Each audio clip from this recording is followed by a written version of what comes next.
Oh, there we go. All right. I call to order the meeting of the Verona Common Council for Monday, November 24th, 2025. We will begin with the Pledge of Allegiance. I pledge allegiance to the flag of the United States of America and to the republic for which it stands, one nation, under God, indivisible, with liberty and justice for all. Next, we'll have the roll. Alderperson Harrison. Here. Alderperson Helmke. Here. Alderperson Keller. Here. Alderperson Lytle. Here. Alderperson Swanson. Here. Alderperson Tucker Long. Here. Alderperson Weiss. Here. And Alderperson Hoaxed is absent and excused. All right, 7 alders is enough for quorum, so we can proceed. We will proceed to item 4, which is public comment. Just a reminder to the public, we do have a 5-minute time limit, and I think, we got a timer up here, and we're just trying to enforce it, and so bear with me as I learn the new system. And then, of course, as usual, if members of the public can bring up anything they want to. However, elected officials can only comment on things that are on the agenda.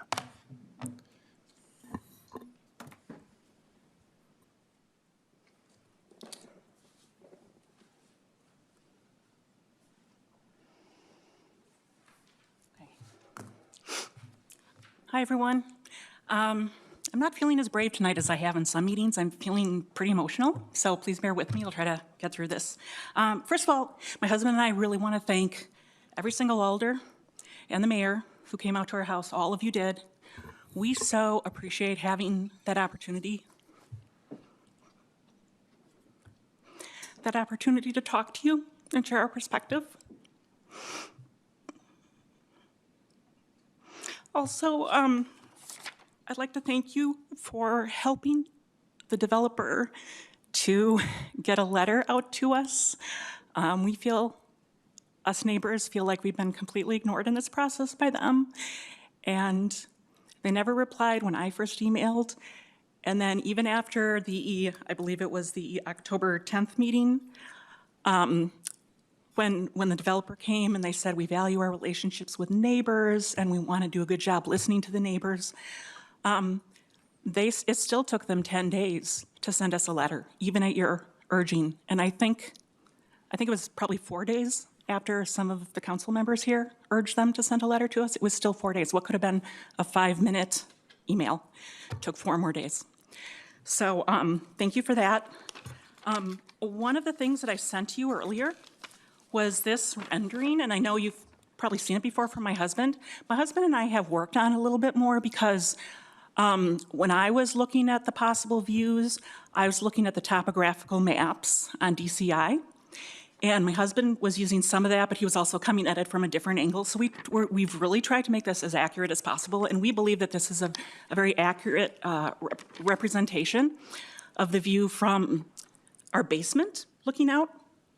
I just want to point out one thing, that definitely can see 2 stories, but this doesn't represent our entire backyard, and as you move this way, because the land slopes more, you can actually see 3 stories. So please keep that in mind.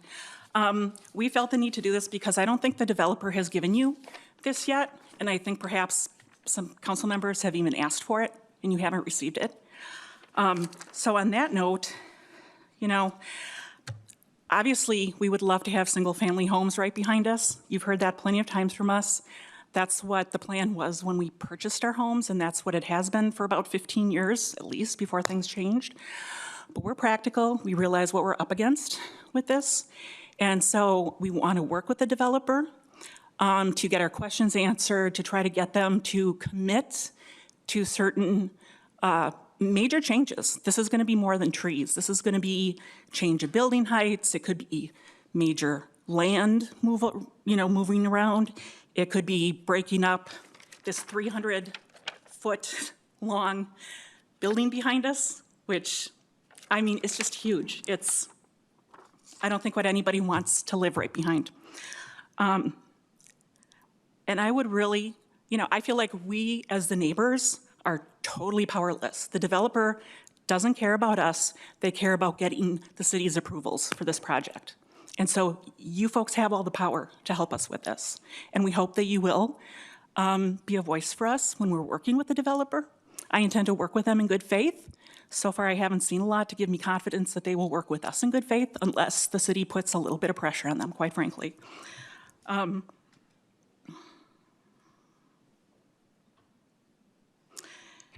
I think that's all. Thank you very much. Thank you. We are still in public comment, so whoever's next, you can make your way up to the table. Hi, everyone. Hi, everyone. To negate my anxiety, I actually wrote my stuff out tonight, so first time for everything. So my name is Melanie Hunt, and my husband and I, Joe, live at 2803 North County Road M. We have been here several times to share our concerns about the proposed amendment to the rezoning to the Bacchus project from single-family homes to urban residential. Our position has not changed. We remain opposed to this amendment and continue to support the development of single-family homes on the land, consistent with the original plan and the character of the surrounding neighborhood. We are encouraged that the developer has pulled their topic and has reached out to neighbors to walk our properties. While we do not know what their intentions are yet, we view this as a welcomed pause and a positive step towards open dialogue. Personally, we want to acknowledge that our home is 125 years old, and the older homes are often susceptible to challenges. Between 2017 and 2019, our property flooded several times due to the Highway M road construction project. That project rerouted large amounts of water towards our property, flooding our basement and killing many trees on our property. This forced us to invest significant time, energy, and money into address those issues. The upgrades we made, including the basement wrap, the landscaping, regrading, and the concrete redirection, were a direct response to that flooding and to the lack of consideration for how day-to-day construction impacted our home. Since completing those improvements, we have not flooded again, and the basement is dry. I reiterate what you have already heard to make a clear point. Susceptibility doesn't remove responsibility. Drainage challenges are amplified when green space is replaced with hard surfaces and trees and foliage are removed. Our improvements protect our property from normal conditions, not from new development that could reroute water and alter drainage patterns. Homeowners can do their part, but developers and the city also share the obligation in safeguarding existing residents and acting as good neighbors by listening, protecting, and caring. Although drainage remains our greatest concern, it's not our only one. We are also deeply concerned about how close this proposed development sits to our property line, as we are the only one that are at same level with this project. The number of apartments units being added in such a small area, and the potential effects on traffic, safety, and overall neighborhood character. These issues affect not just us, but the quality of life for everyone who calls this certain area of Verona home. That said, our message remains the same. What makes this neighborhood special deserves to be protected. We continue to believe that single-family homes are the right fit for this land. Any development should respect the existing community, the natural environment, and the drainage results already present there. We appreciate your time and your consideration and your continued attention to the voices who live beside this project every day. Thank you. Thank you. We are still in public comment, so whoever's up next to speak.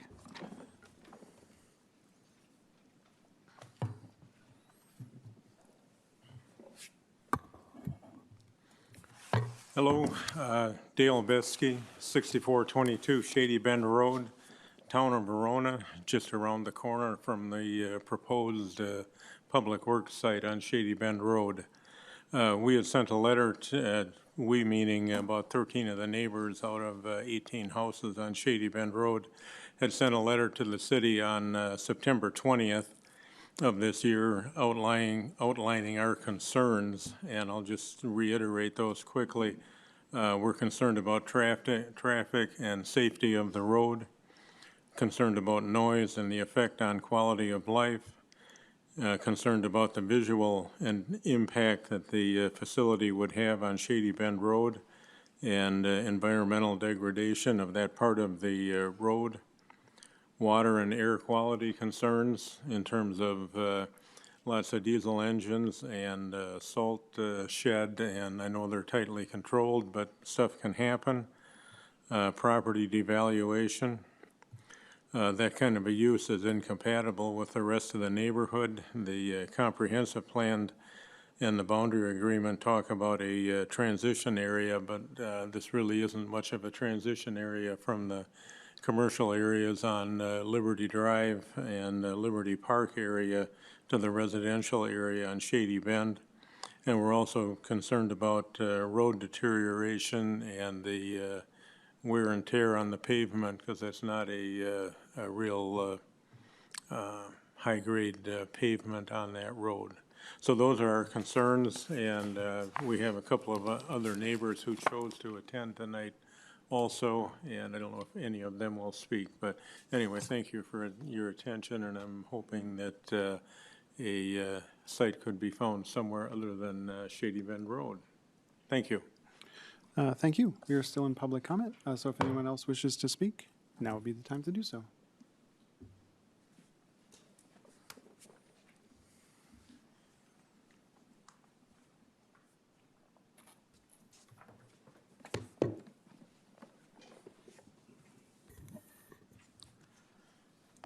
Good evening, everyone. Thanks again for your time. I appreciate your time tonight and appreciate your time that you've been able to come out to visit our homes. As you know, my name is Scott Side. My wife Kelly and I live at 308 Monte Cristo Circle and continue to be opposed to the proposed development on the Bacchus property. I don't want to sound petty, but I want to quickly respond to the comments made a couple of weeks ago by the president of Fiduciary, who attended the Common Council meeting. He said he wanted to correct a few inaccuracies that had been thrown around. He said that they were tabling the project to further with neighbors, to talk further with neighbors who were unable to attend our previous neighborhood meeting this past summer. For what it's worth, we weren't unable to attend that meeting. We didn't know about it thanks to the Fiduciary's now infamous neighborhood non-informational meeting letter. But it appears we're going to be able to have a conversation with them soon, so I look forward to that. Mr. Bursell, the president of Fiduciary, went on to say, I'd also like to correct a few inaccuracies that have been thrown around during public comments in this venue and at Planning Commission in the past couple of weeks. He said, despite claims from certain individuals, we're a local Madison and Milwaukee-based developer focused on multifamily housing with a small footprint outside of Wisconsin. With all due respect, Fiduciary is not a local Madison and Milwaukee-based developer. I've looked really hard and I can't find a single Fiduciary office in the Madison area, unless you want to count their leasing offices in their current apartment complexes. Maybe I didn't find it, but I looked pretty hard. Their headquarters is on the top floor of a beautiful building on North Water Street in downtown Milwaukee. Their website and Facebook pages both indicate that they're a Milwaukee company, and there's no mention of a Madison presence other than having apartments there. So I don't know why Mr. Bursell would be so insistent to be considered a local company. He finished his comments with, Fiduciary is a local business contrary to how we've been characterized as billionaires and hedge funders from out of town, which we are not. Fiduciary, in every sense of the word, is local. Again, with all due respect, not one person has said anything about them being billionaires or hedge funders. It's just not true. In October, I mentioned during a meeting that I hoped the Common Council would not side with huge real estate companies with hundreds of millions of dollars in private equity money and billions in assets to buy up Verona and build even more apartments. But that's all I could find that would generate Mr. Bursell's comment. And by the way, my comment comes directly from Fiduciary's proposals, wherein they crow about having hundreds of millions of dollars in private equity investment and $2.1 billion in assets. Bottom line, none of us have come even close to referring to Fiduciary folks as billionaires or hedge funders.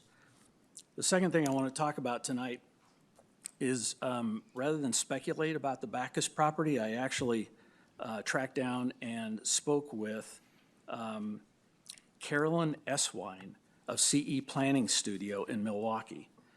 She's the planning expert the city used as its consultant when updating the North Neighborhood Comp Plan in 2015. She has very strong credentials. She's also an associate professor and co-chair of urban planning in the School of Architecture and Urban Planning at UW-Milwaukee. And it's been 10 years since she helped Verona with that, but the challenges were the same then as they are now. Epic already had 9,000 employees, and there was a strong push for more affordable housing. Even so, she said she stands by her recommendation that the Bacchus property should be single-family or duplex type of housing.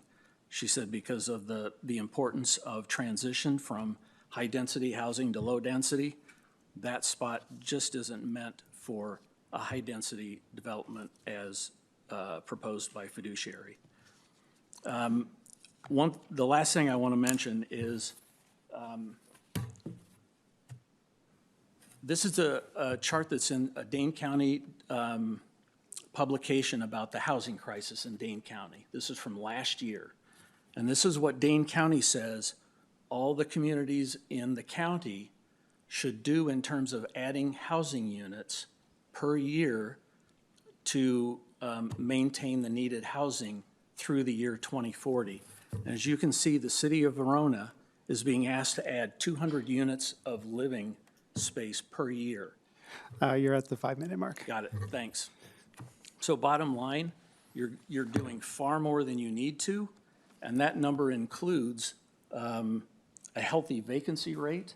So to the extent you continue to go over that, you're risking over vacancy rates and doing far more than is necessary, particularly in terms of developing the Bacchus property, which is obviously meant for single-family homes. Thanks. Thank you. We are still in public comment. If anyone else wishes to speak, now would be the time to do so.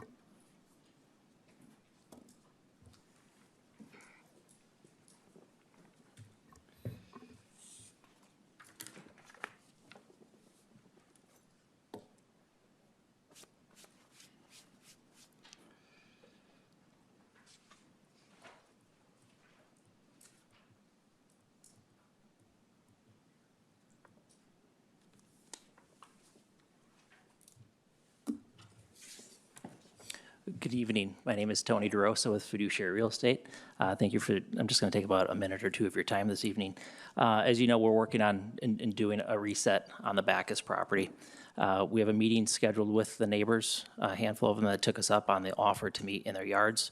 That meeting is scheduled for December 4th. We're looking at that as an opportunity to bring some additional renderings to clear up any confusion. We're also having our surveyor stake property lines, building lines, retaining wall locations to make sure everyone has accurate information that we can talk about in the field. We're also, I'm looking forward to the opportunity to meet the neighbors myself, to get their feedback one-on-one, to answer questions. I think this could also be an opportunity to brainstorm with them of suggestions and ideas that they may have for the project. So after that, we're looking at potentially scheduling a larger neighborhood-wide neighborhood meeting, and potentially as early as that following week, but working on confirming dates for that. Thank you. Thank you. We are still in public comment, so if anyone else wishes to speak, now would be the time to do so.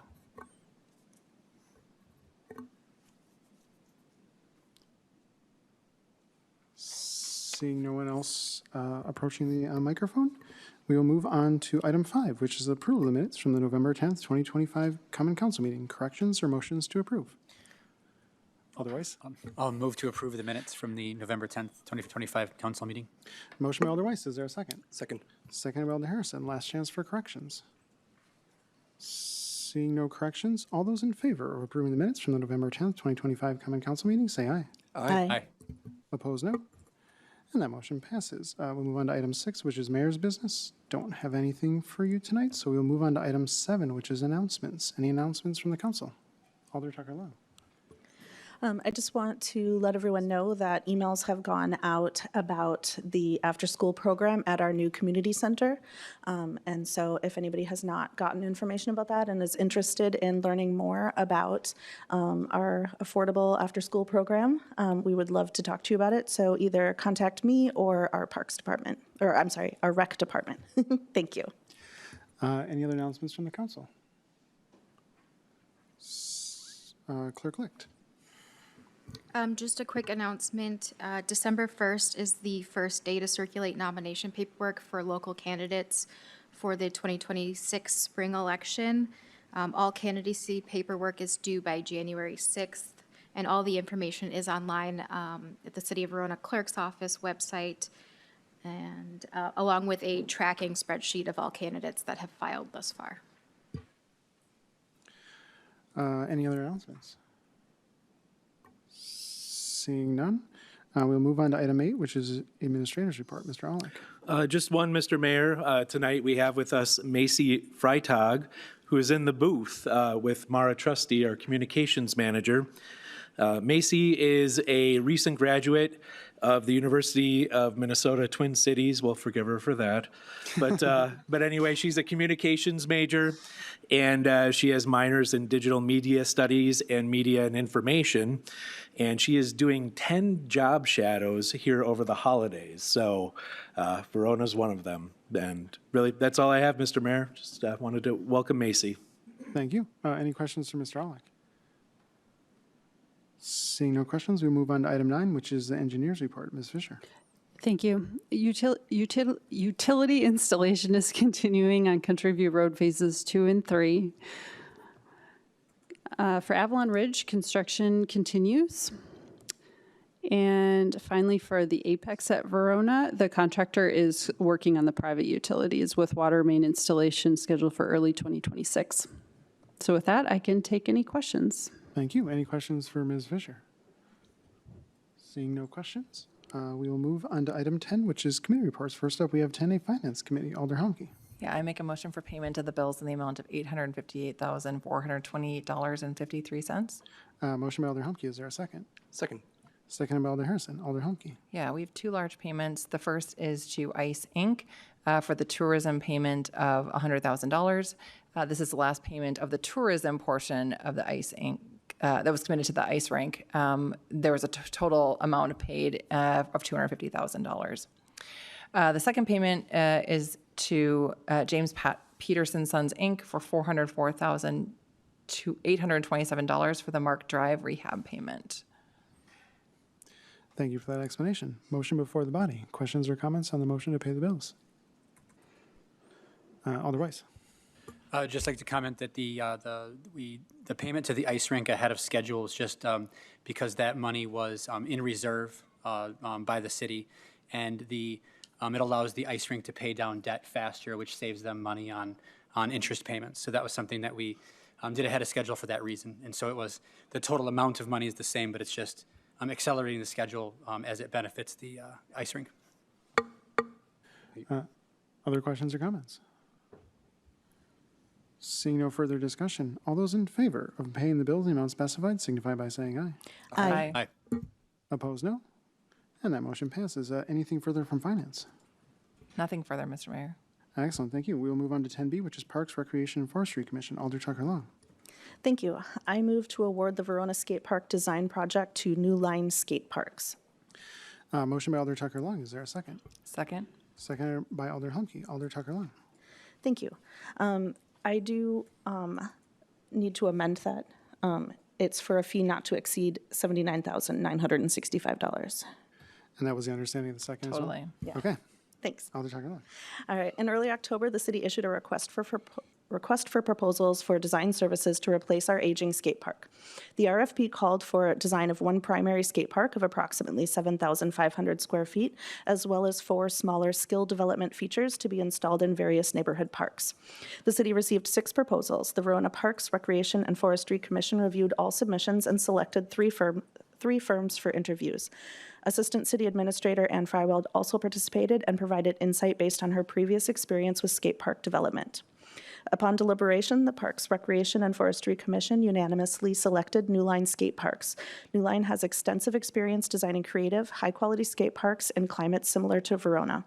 Funding for the project has already been allocated in the 2025 budget. Staff, along with the Parks, Recreation, and Forestry Commission, recommend awarding the Verona Skate Park design contract to New Line Skate Parks for an amount not to exceed $79,965. Thank you for that explanation. Questions or comments on this motion? Seeing no further discussion, all those in favor of awarding the Verona Skate Park Design Project to New Line Skate Parks in the amount specified signify by saying aye. Aye. Opposed, no. And that motion passes. Anything further from Parks? Nothing further. Excellent. With that, we move on to item 11, which is old business. First up, we have 11A, which is the discussion and possible action regarding the City of Verona Department of Public Works Garage Facility Planning and Needs Study Update. Barrientos Design and Consulting in consideration of purchasing property located at 6500 Shady Bend Road, Verona, property near well number 6 on Wayland Road in Verona, or other property for potential future public works use. Who am I turning this one over to? I can Mr. lead Alec. off, Mr. Mayor, sure. Both parcels, along with others, are either for sale or potentially for sale. And staff, our goal tonight is to receive guidance on making a determination on next steps to purchase property or otherwise continue with the site selection process. And tonight, we also have Josh from Barrientos with us, I believe. Josh, are you here? Yeah. Okay. Enter side door. There's Josh. And he's going to give us an update on what they found with the study.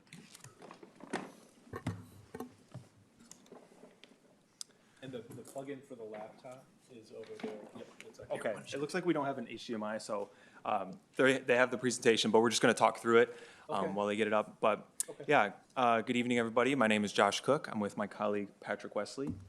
We're here on behalf of Barrientos Design to give you an update on our previous work. So I just want to give a little background. So we did complete a study with the City of Verona back in 2017. And what we're doing right now is a facility program update. We recently completed that to get kind of a baseline, so how much the city has grown, how many vehicles and staff have changed, and to get a better baseline moving forward while we look at new sites and constructing a new DPW. So I wanted to talk a little bit about the city growth and development. So prior to our last 2017 study, the current population is estimated at around 16,800 people in the city of Verona. The service demands have outpaced 2017 projections. Fleet and staffing needs have increased. There's been expansions in services in terms of streets, utilities, and maintenance routes. All of this pushing current facilities beyond their current capacity.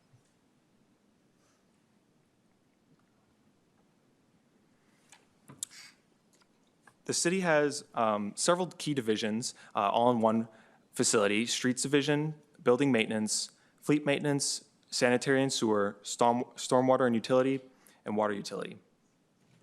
All of these are in one building. They overlap a lot of each other in terms of operations, in terms of staffing. And the overall building program consists of a repair garage and part storage, a water utility shop, administration and staff facilities, and site infrastructure, which includes salt storage, public yard waste and drop-off, and then external operations, which include a cold storage located off-site.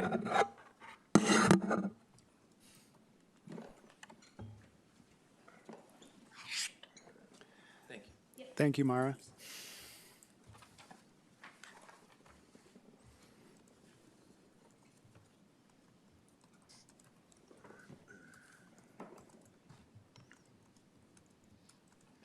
One thing I did want to briefly talk about is the facility condition.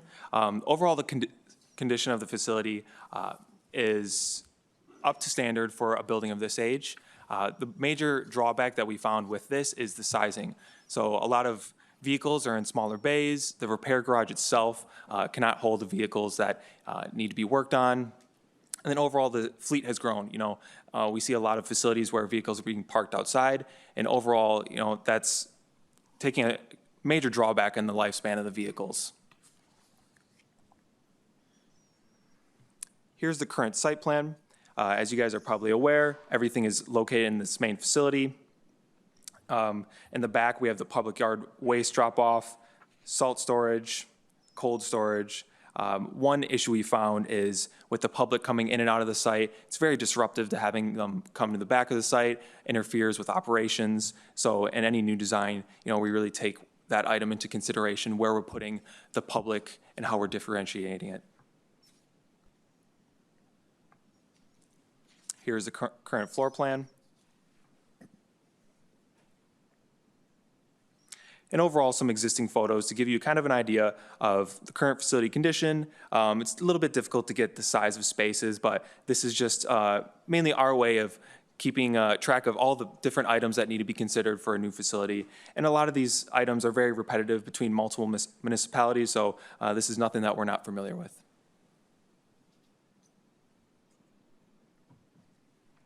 Here we have some yard facilities pictured.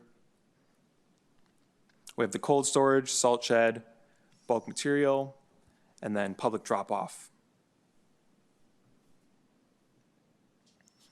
So going back to my comments earlier about growth, there's currently a total staff of 19 employees.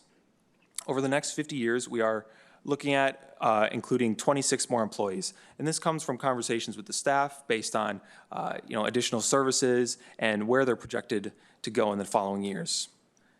With this increase in employees, we need to look at increased office space, lockers, having a proper training space, all of which is going to be really important in staff retention in the future. And then another key component is the amount of projected future vehicles. So currently they have 69 vehicles, which is included in heavy duty, which is plows, tandems, loaders, vac trucks, medium duty, which is single axle, utility trucks, and then light duty, your typical crew cabs, and then any sorts of trailers, which are usually stored outside or in cold storage. We're looking at around 20 vehicles in the next 15 plus years, and that's a 30% growth throughout 2035. And just taking a little look back at the 2017 study, back then we projected the city's fleet to grow from 59 to 98 by 2037. So looking at those prior numbers, we're pretty much right on track. So I think that's a good thing, looking at where we were and where we're at right now, moving forward. So it's good to know that these numbers are accurate.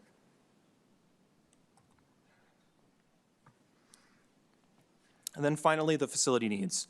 So the optimal space needs called for 85,000 square feet of total facilities, which is nearly double of the current 40,000.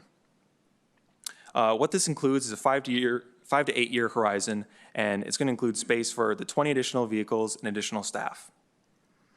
For site design criteria, it was also established that the sites need to be roughly 18 to 20 acres in size for the buildings and all of the yard functions.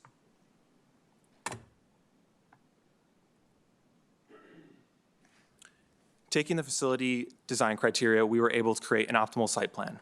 So the goal of this is, before we even look at sites, what in a perfect world does it need to look like?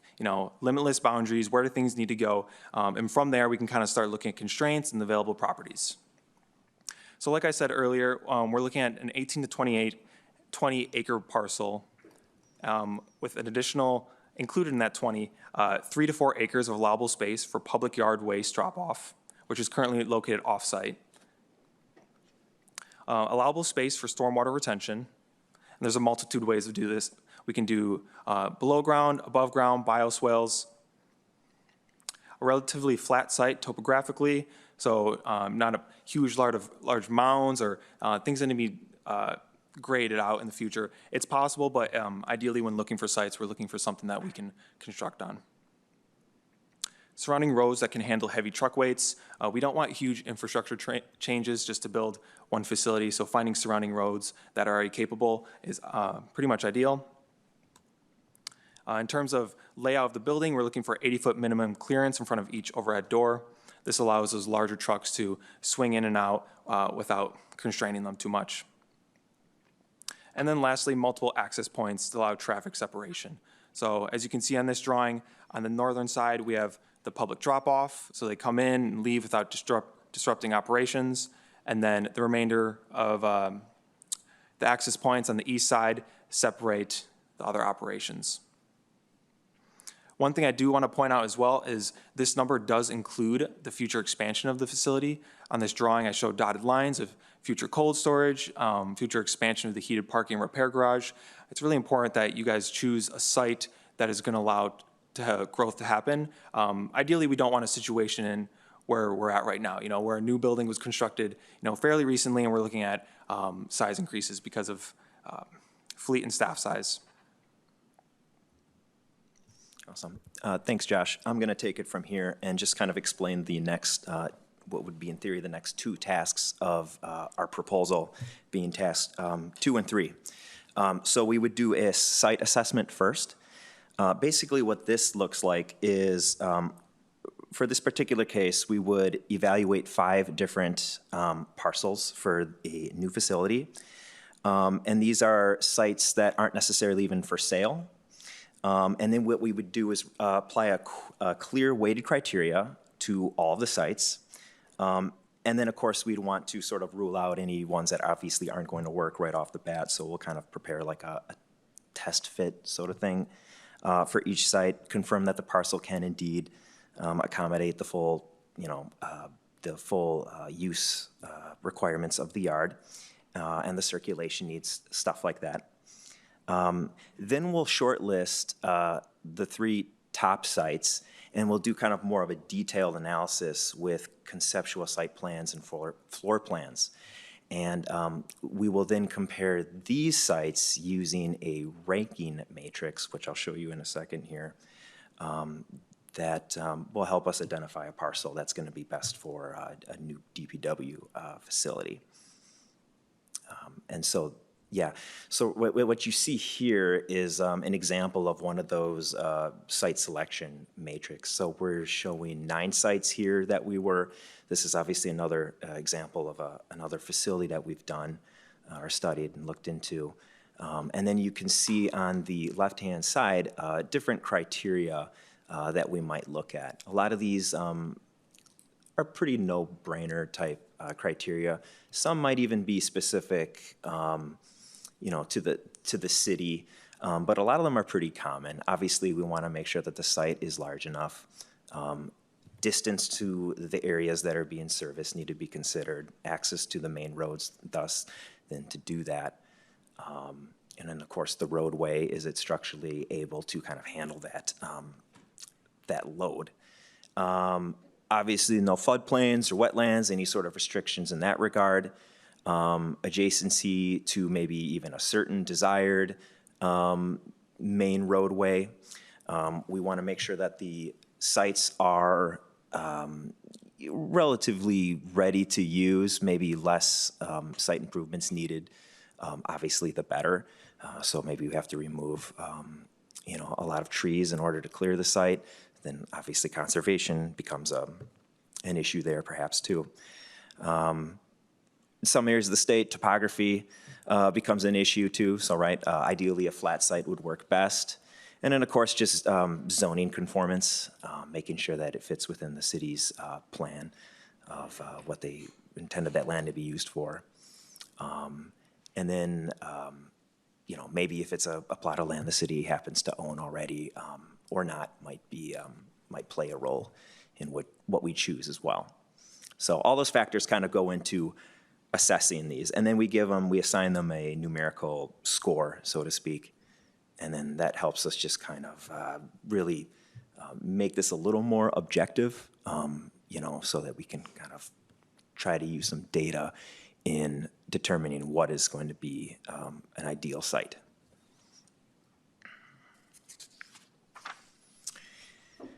So what you're seeing here is some case studies as well. So then, we would identify some of those sites and we would do a quick, hey, here's the optimal floor program that Josh was talking about earlier, the optimal site layout, even some adaptations to that optimal level, because optimal is not obviously an ideal, like assuming you just have a blank field, right? So can some variation of that optimal work on the site? And so what you see here, site A, B, C, it's just trying to do that quick exercise and make sure that it's going to actually work. All right, and then, so then the next step here is honing in further then on design and proceeding into conceptually designing the building. So, so what we'll do is we'll do like a top rank of all those sites. And then we'll develop conceptual floor plans, site layout cross sections. So of those top three ranked, I think we'll pick one in this specific instance. And we'll really develop that into a fine-tuned floor plan specific to the nuances of, say, that site. Orientation, layout, adjacencies, whatever other factors there might be. And then develop sort of what the building's gonna look like, elevations, how high is this thing gonna be? At this point, you'd start to get more of an idea of what that's going to be like. And then we'll study the circulation patterns around the site to make sure that it's big enough and that the trucks can flow properly around it. So there's some efficiencies there and they're not all butting into each other. And then, of course, incorporate all the other various amenities that, this specific site would have, vendor drop-off and, public drop-offs and that sort of thing. And then, of course, stormwater management, any of the other necessary elements that are required for developing a site like this. And then we'd create colored floor plans that would be pretty legible, I'd say, by just an average person to really illustrate like what this building's going to look like from a conceptual phase.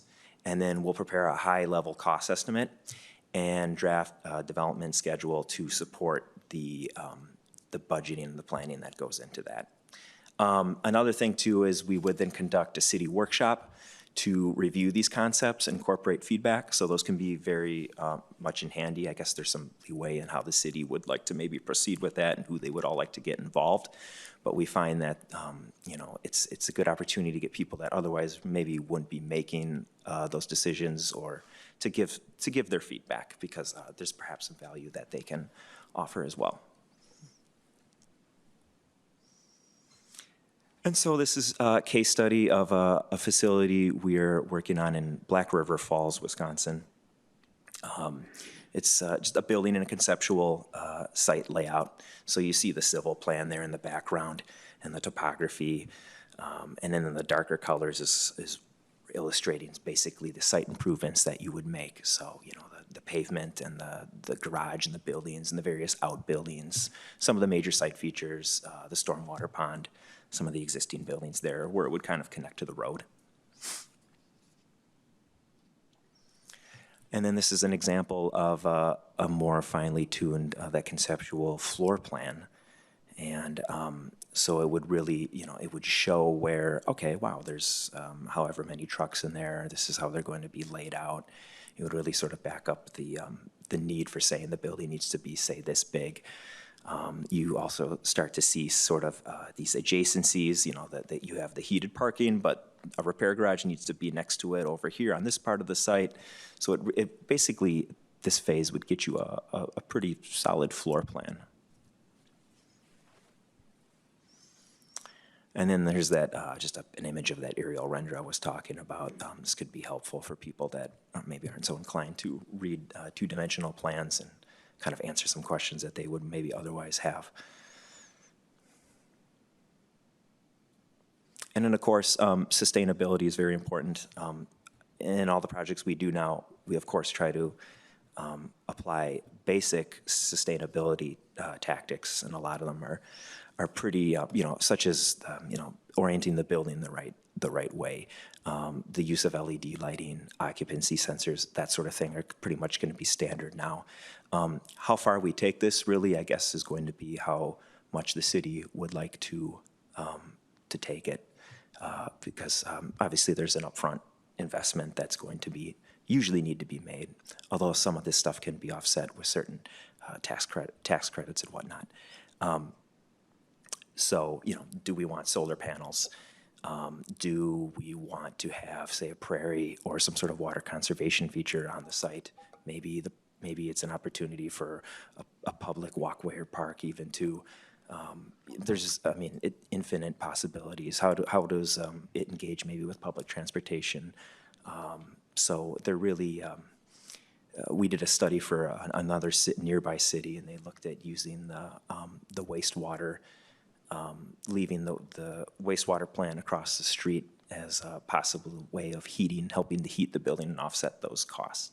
So there's various things we can do, and it really, I guess, depends on the appetite of the city.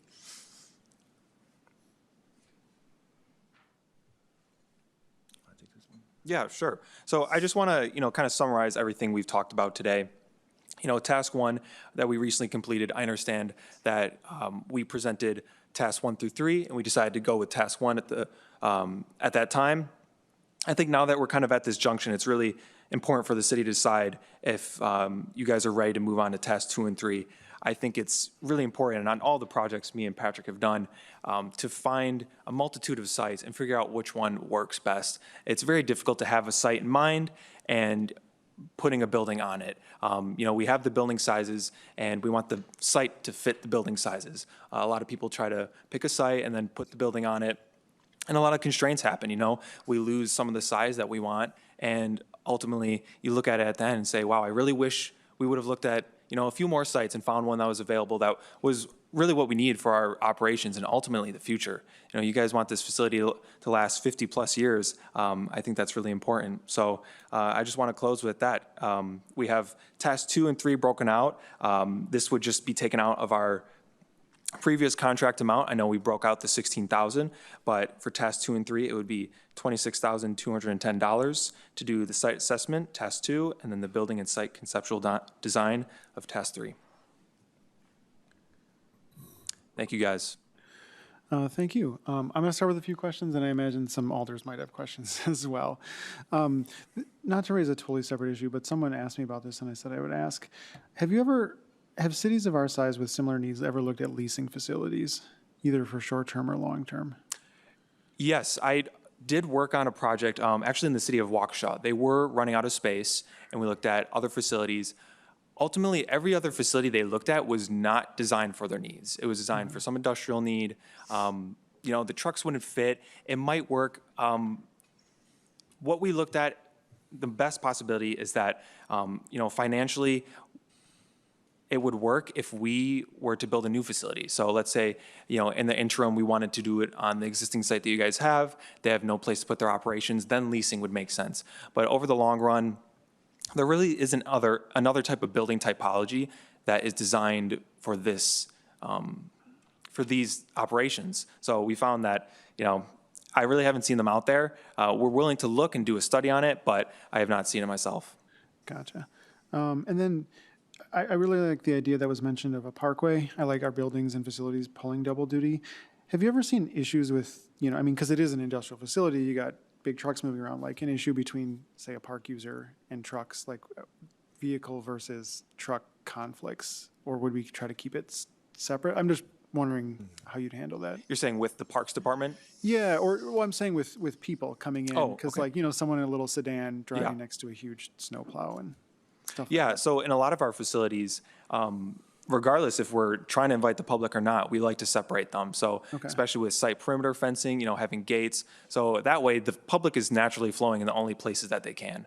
I think at your guys' current site, it's pretty much open doors. A lot of people can come in the back, and it's very distracting. You want the overhead doors always closed. You don't know who's coming, who's leaving.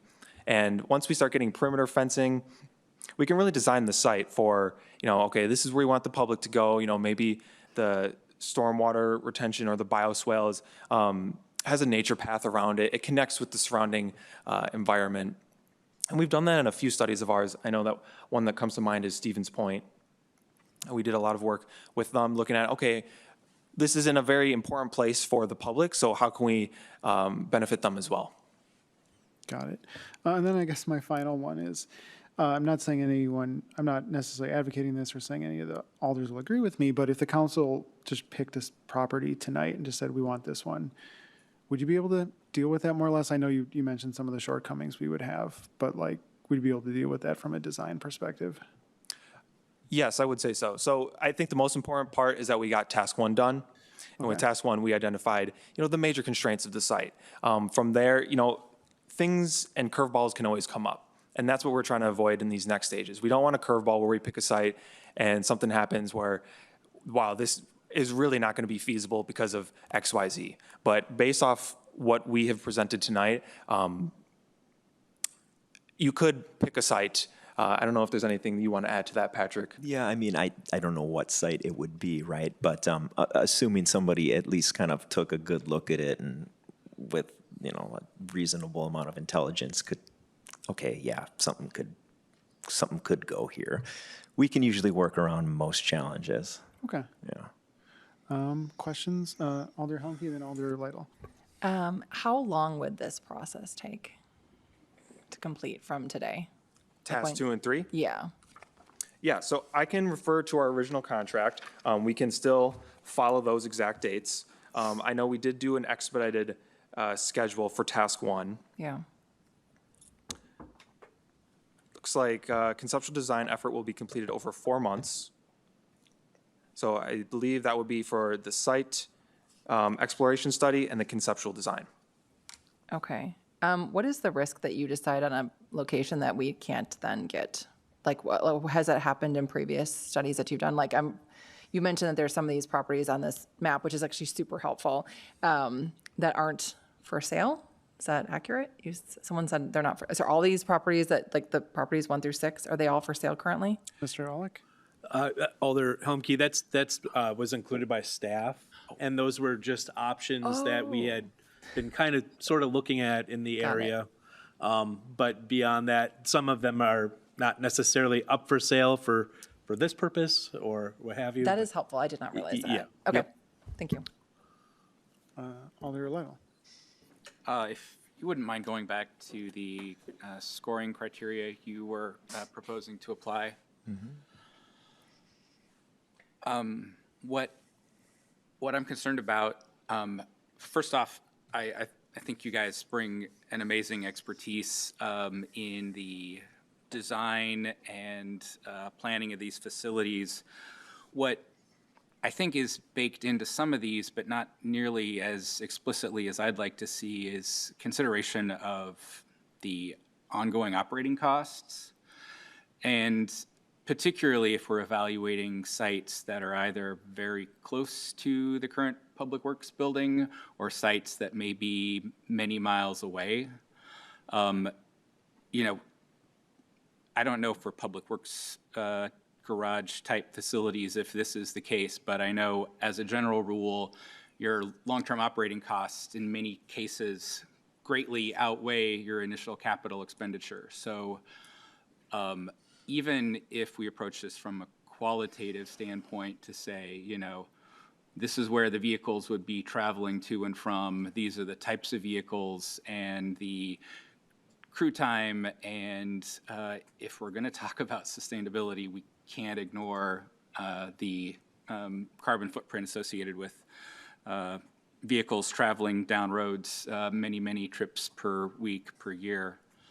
And then I guess hopefully working with staff, I'm all for moving forward with this, but we can find a way to raise that further into considerations without completely turning it into, you know, 100 assumptions. I would think you all probably have expertise in the, you know, the most efficient way to operate public works facilities as well, and some of the impacts and assumptions that could be made for vehicles and trips and that kind of thing. But also what is still a little curious to me is I know we have an existing site that's we've outgrown. No one would question that. But I'm curious as to whether it was direction from our scope of work or your expertise saying we should think about offices, garages, maintenance, cold storage, all at a single site versus potentially keeping vehicles someplace where they're not traveling as far and maintaining room to grow if we select a green space site to develop.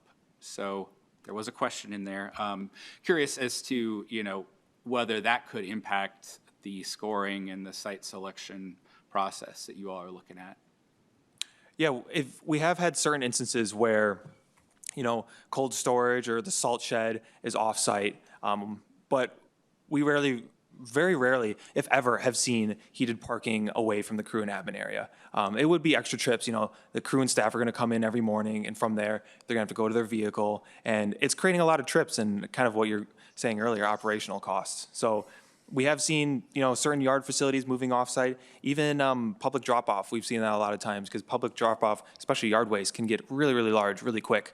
And having another site secured, that's, you know, manned certain hours of the week, off-site, we've seen that plenty of times if, you know, the current site you guys are looking at doesn't allow for that space.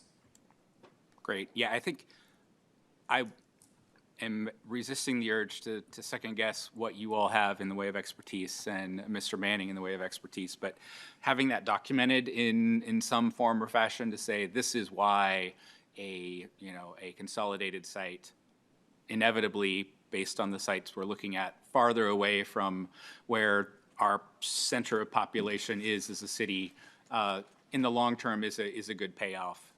And then the last comment I'd make is, while I am in agreement that we want to move forward as quickly as possible, I do think from a land acquisition standpoint and a bargaining strength standpoint, having more than one possible site when we go to negotiate land purchase would work to our benefit and could save us money in the long run.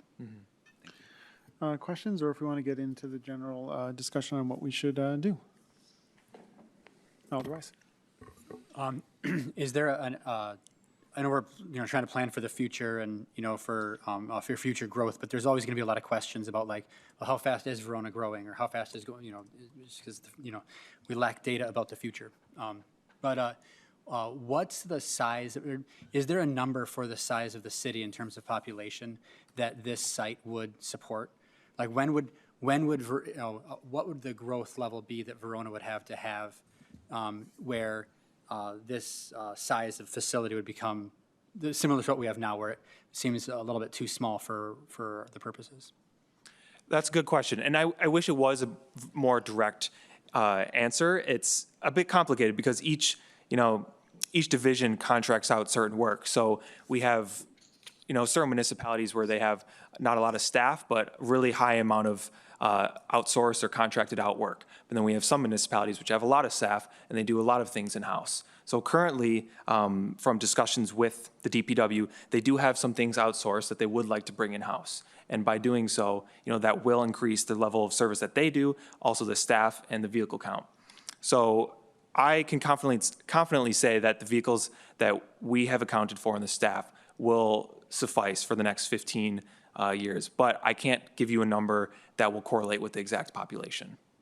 So is the 15 years, though, that must be based on a population projection of some sort, right? That's the line goes up 1.5% number, 2.5%. Yes, but the actual size of the facility does not grow at that exact rate. It depends on other factors such as what's being outsourced and what services they're ultimately taking care of. Okay. So even if growth was, because 15 years doesn't seem like terribly long time in the life of a city, right? I mean, it's like a long time for us sitting here because like 15 years, but for a city, that's not a particularly long period of time. And so I know that we can't project out 50 years because, who knows, right? Mm-hmm. But, so that number out 15 years must be based on a population of the city, or no? Or is that like the population growth? Is that partially, but also the level of service? Okay. So is it fair to say that in 15 years, if we're at 4% growth instead of 2.5% growth or something like that, then there could be decisions made at that time to shrink the footprint by reevaluating what's done in-house, or outside contracting, and other decisions like that could be made to reduce the footprint required for the city per se? Yes, but analyzing that level of service would be out of our expertise. Okay. Thank you. Mm-hmm. And I guess I would just add one other point on that is that it's ultimately up to future councils how many staff they're going to add to Public Works. I mean, I think we added some staff to Public Works, which I think was the correct decision, bringing some stuff in-house, but you couldn't have predicted that before it went through finance and the budget. It's entirely possible we could have added nobody to Public Works this year. So it is really hard to predict, and we don't know who's going to be Alder in 10 years, so. Alder Swanson, I think you had your hand up? Nope. Other questions, or I guess just general comments on how we should proceed? Alder Tucker Lund. Yeah, I have a couple of questions. So I wanted to double check on page 6 of the assessment. You listed in item number 1, 18 to 20 acre size for the building and yard functions. And then number 2 was 2.5 to 4 acres for public yard waste drop off.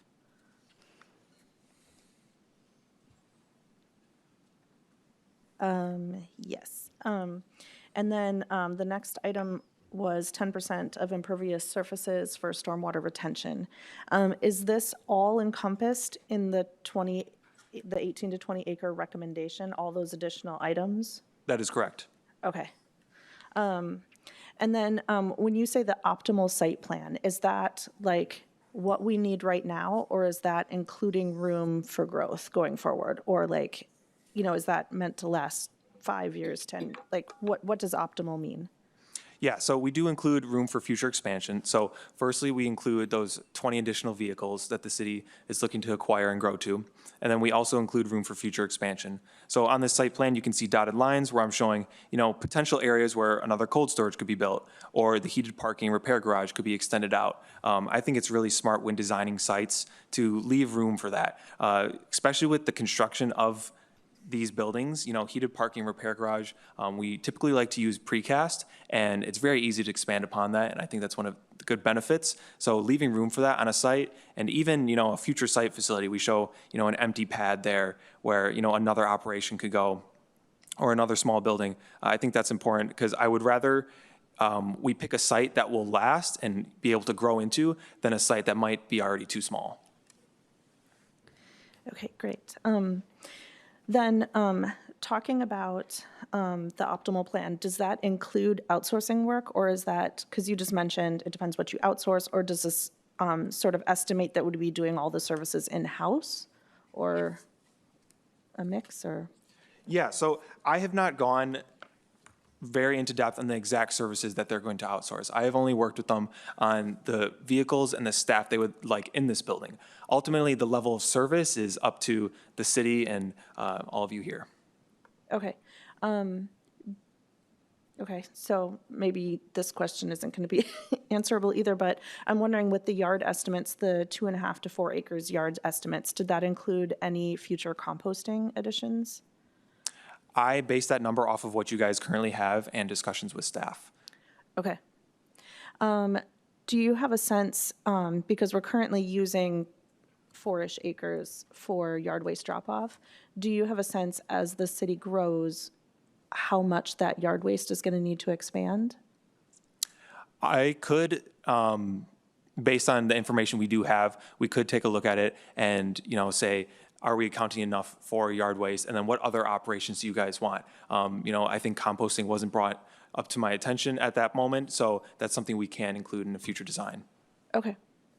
And then is this the finalized proposal, or is this the preliminary deliverable, and then in 2 weeks you give us the final one? Or in the original contract, there was an initial and then a final for the needs study? Yes, so we did expedite the actual schedule so we could present everything here, so this is the final. This is the final one. Okay, sounds good. One more question. In task 2 that you mentioned, when you do the site evaluations, do you also evaluate things like prepping the site, like the costs for prepping the site to build, like, you know, grading and running utilities and building the roads, that if there aren't roads there? Yes, we do. And the ones that obviously would need more money or more of an investment, more work to prep would rank lower on that scoring matrix. Okay. And do you just deliver the scoring matrix to us, or would we know, do you give us detail like, okay, this one's going to cost more because of running the utilities versus, I mean, do we get that kind of detail? Yeah, we'll provide a narrative as well. Okay. Yeah, of course, yes. Okay, awesome. Thank you. Other questions or comments? How are people feeling like we should proceed? Oh, Alder Tucker Long. I have a question for Attorney Kleinmeyer. So our agenda item for this right now is, sorry, I'm just flipping back so I get the correct wording. I'm going to look for it too on my phone. Yeah. I'm not looking at the game. No worries. So yes, our agenda item currently for 11A is discussion and possible action regarding City of Verona Department of Public Works garage facility planning and needs study update, Barrientos Design and Consulting, and consideration of purchasing property, et cetera, et cetera. Does that agenda item cover, for instance, they recommended we move ahead with tasks 2 and 3. If that's something we want to discuss, are we allowed to discuss that tonight? Yeah, I believe that the agenda language is broad enough. Is broad enough that we In could- particular, because if you look, the agenda item acknowledges that you may contemplate properties other than the 2 that are specifically identified. And this, if you decided that you wanted to move forward with tasks 2 and 3, or 1 or both of them, I think that clearly falls into, yeah, we want to consider some other sites. So yes, you can absolutely consider that tonight. Okay. In that case, I guess, I know that we want to move forward very quickly, and I also want to move forward very quickly.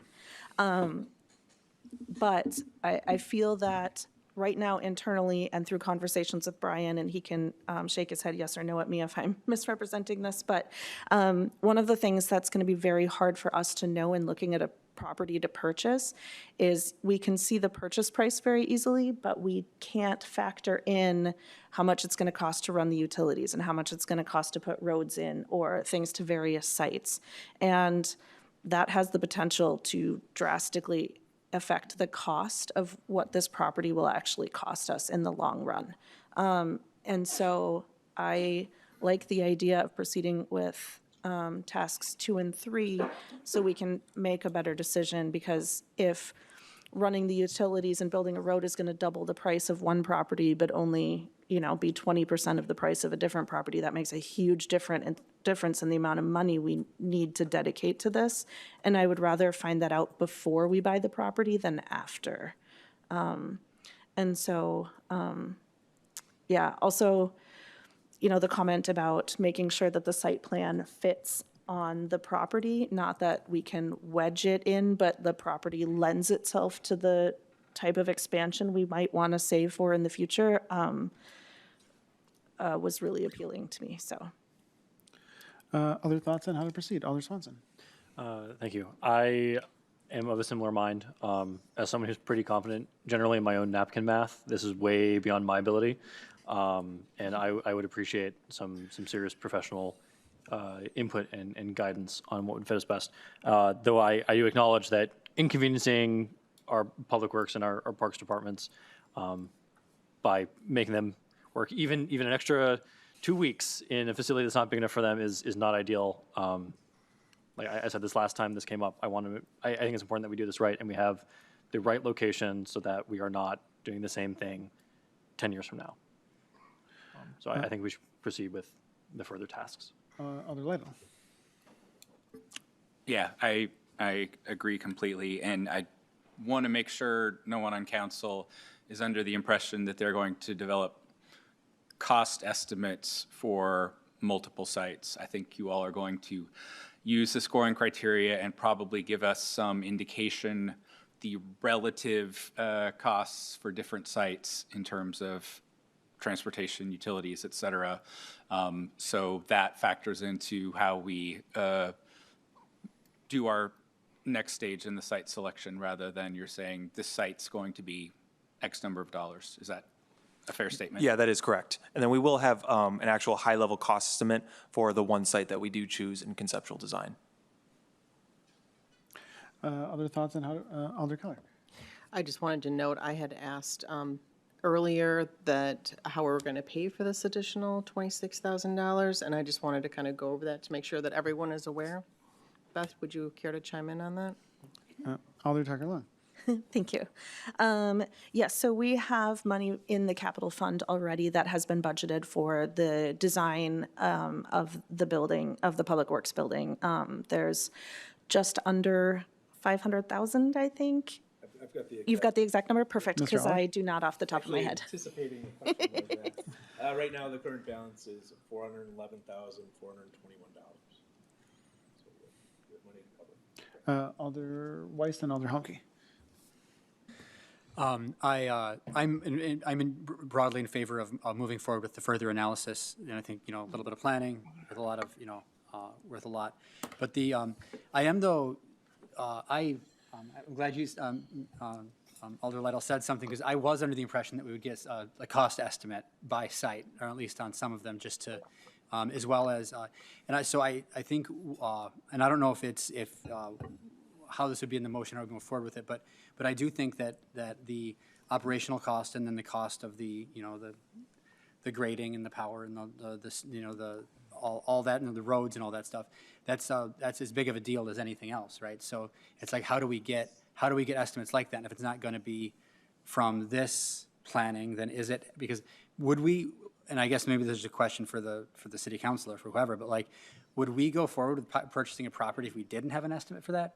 If we knew, if we didn't know how much it was going to cost to do the grading that need to be graded and build the berms that need to be built, and if we didn't know that, would we go so far as to actually get to contract on a piece of property? Or because that seems like, I don't know, I'm just curious how that might go down. I have Alder, Mr. Clymer? Well, I agree with everything that Chris said.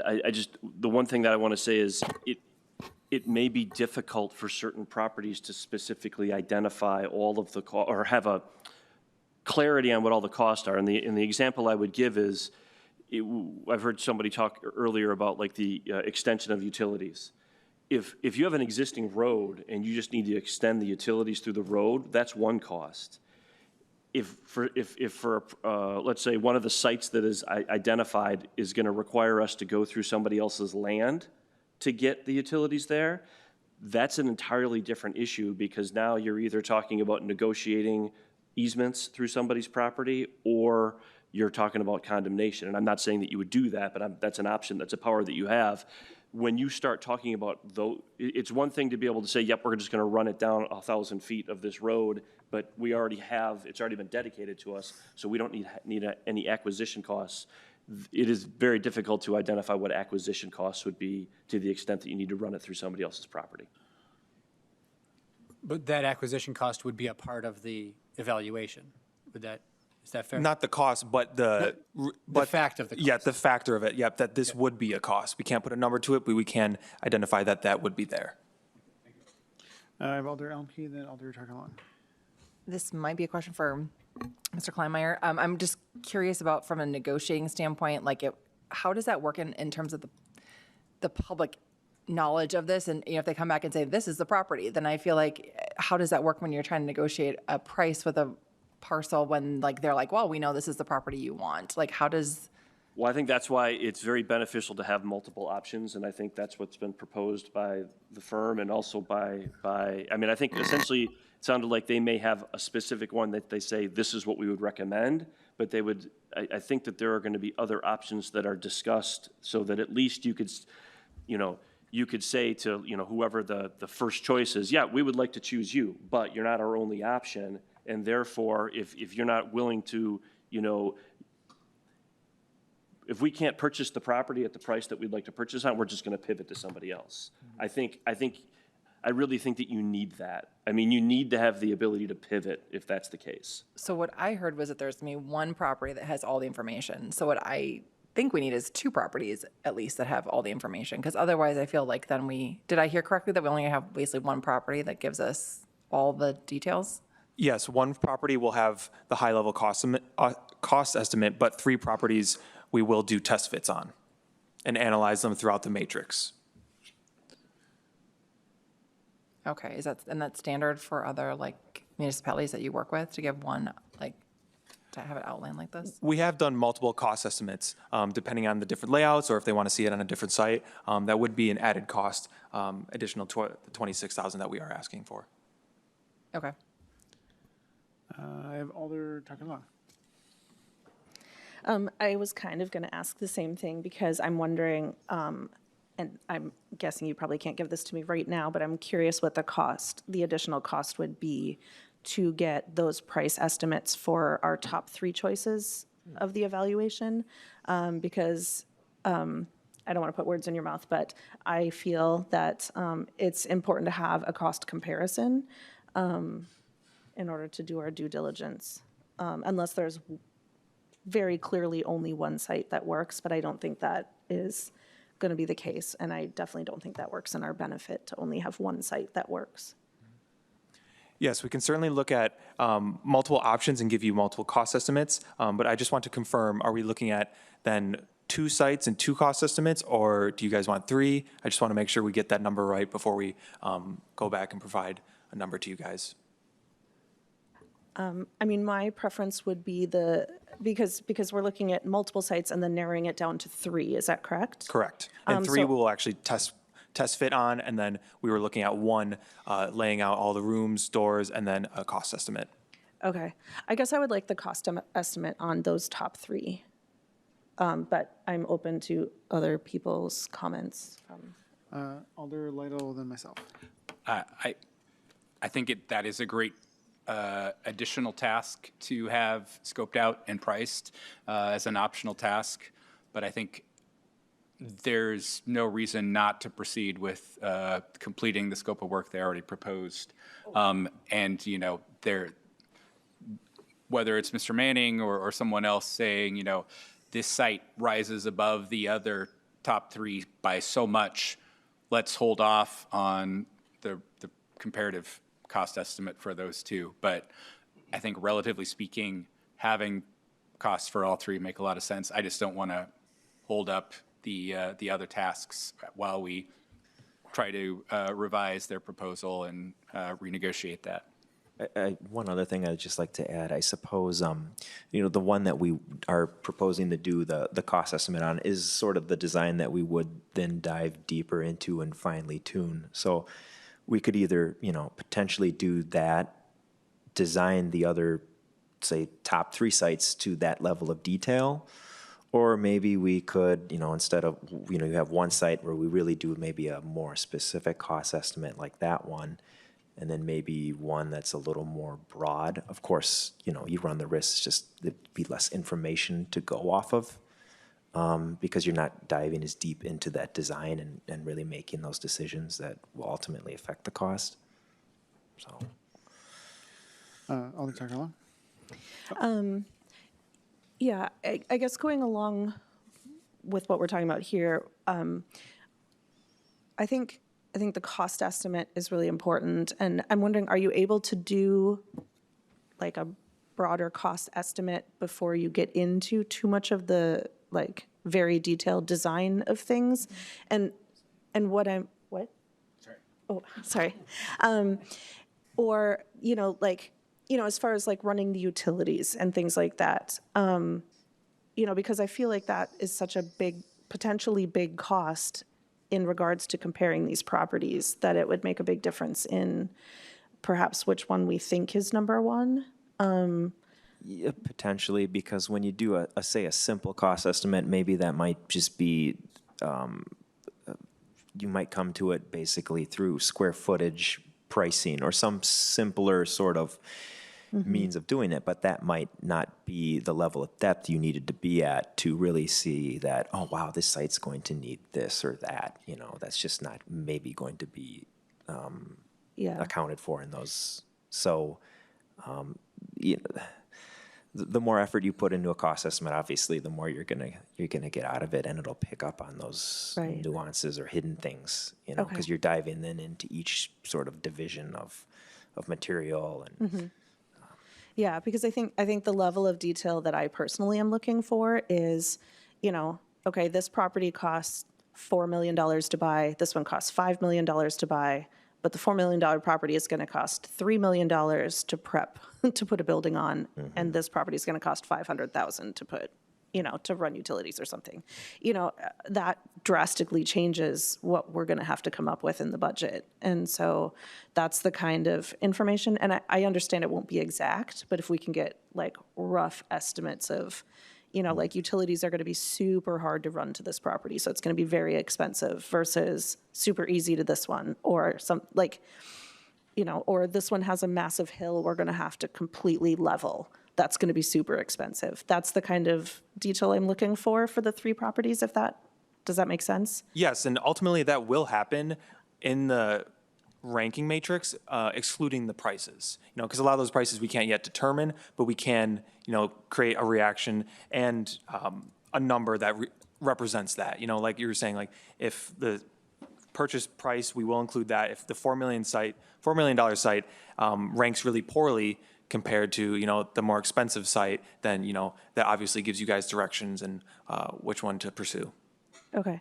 Is it possible to get some sort of detail? Like, I know you said we'd get a narrative with it. Will that narrative include it's going to be really expensive and hard to run utilities, like not giving us a specific number, but telling us that it's going to be expensive to do that specific thing, like to tell us why the number is We low? will analyze all those things for all the sites. So, one site, we might say the utilities will be very easy. That'll be no problem. The next site, we're going to analyze the utilities as well and say, this is going to create issues, and then Yeah, we'll rank it how difficult that issue is. Sure. I understand you're going to evaluate that, but I'm wondering if you're telling us that. Like, does that come Yes, through, we or do will we just get a number? outline all those items in the Okay. narrative. Okay, because, it would be helpful to have that information, not just a numerical score. Okay. Correct, we will do that. Okay, and then as far as doing that pricing deep dive for 1 site versus 3 sites, is that something that we can decide later to add on? Like, right now, if we proceed with, the original task 2 and 3, can you get us a quote on adding 2 more of those pricings, and we could potentially add it on later so as not to stop things from starting like in the morning? Yeah, the first however many weeks are going to basically just be, the site selection will start there. And then, there'd at least be a few weeks before we even started the, getting into the the conceptual design. So, yes, of course. Okay, so if we couldn't approve that until our December 8th meeting, it would be okay? Yes. Okay. I got myself, Alder Harrison, Alder Swanson, and Alder Humke. I have a question for Mr. Manning. We have $400,000 in the budget for design services. What other draws are going to be on there for the budget? Because if we increase the amount we're spending on this study by $50,000, is that going to cut into other design services we need?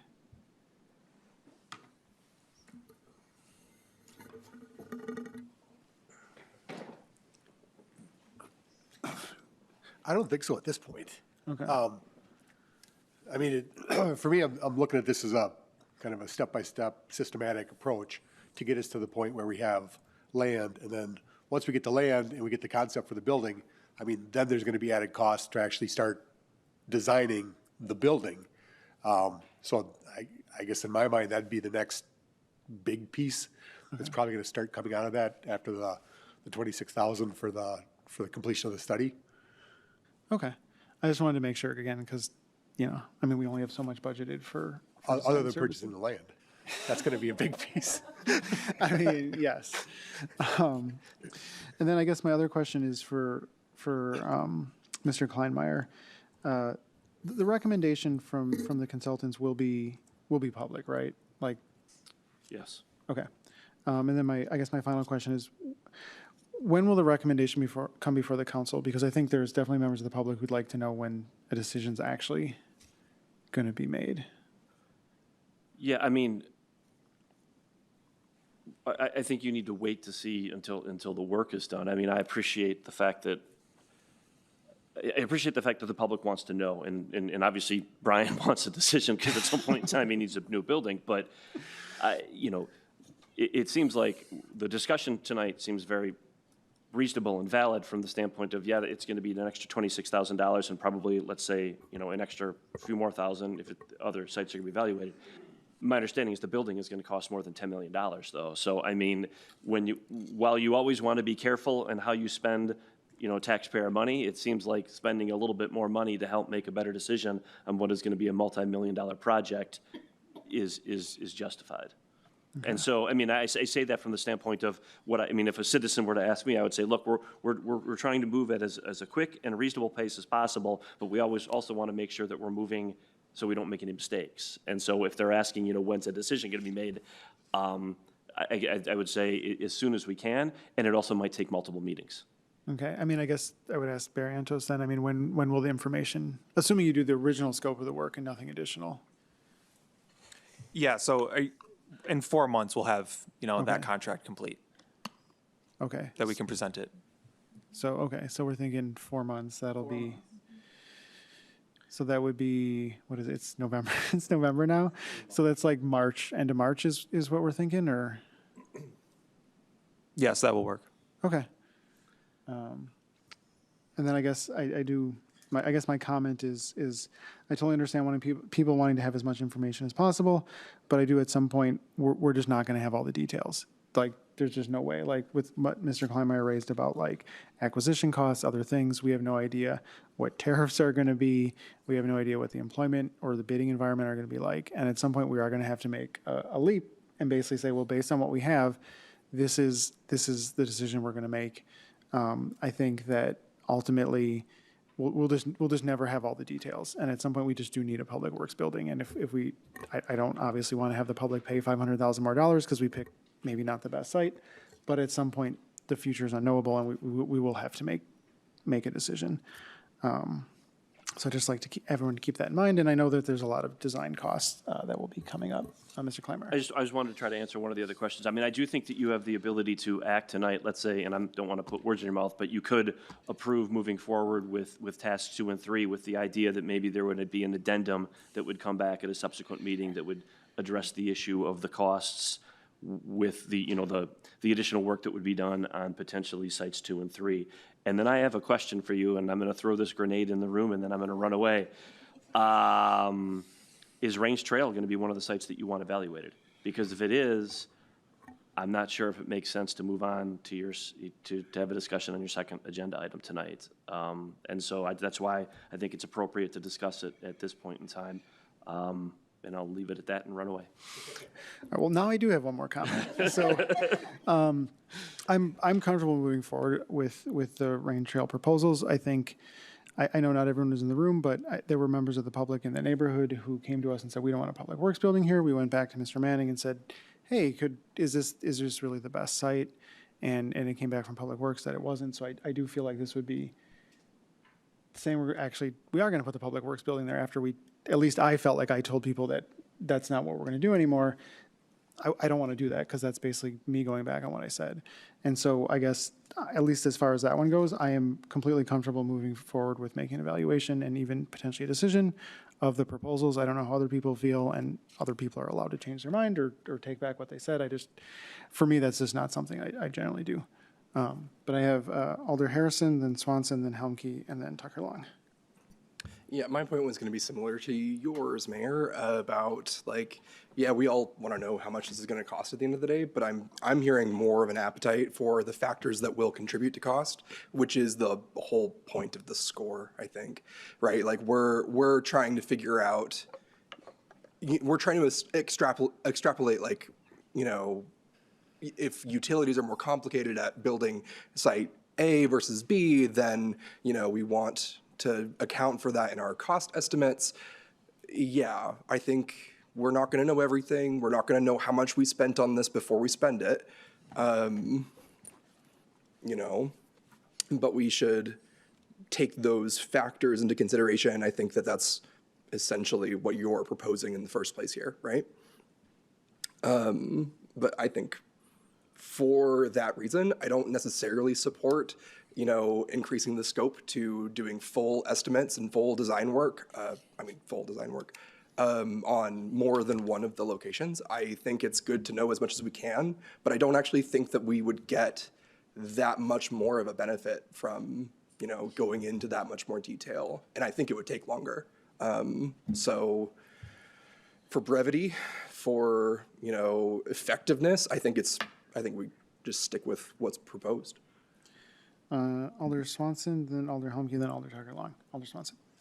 Thank you. Alder Harrison touched on what I was going to ask about a little bit, which is how much would it affect the timeline if we were to ask you to add on these extra full in-depth explorations of the additional properties beyond just the one that you pick as like, this is the one that you think is the best fit?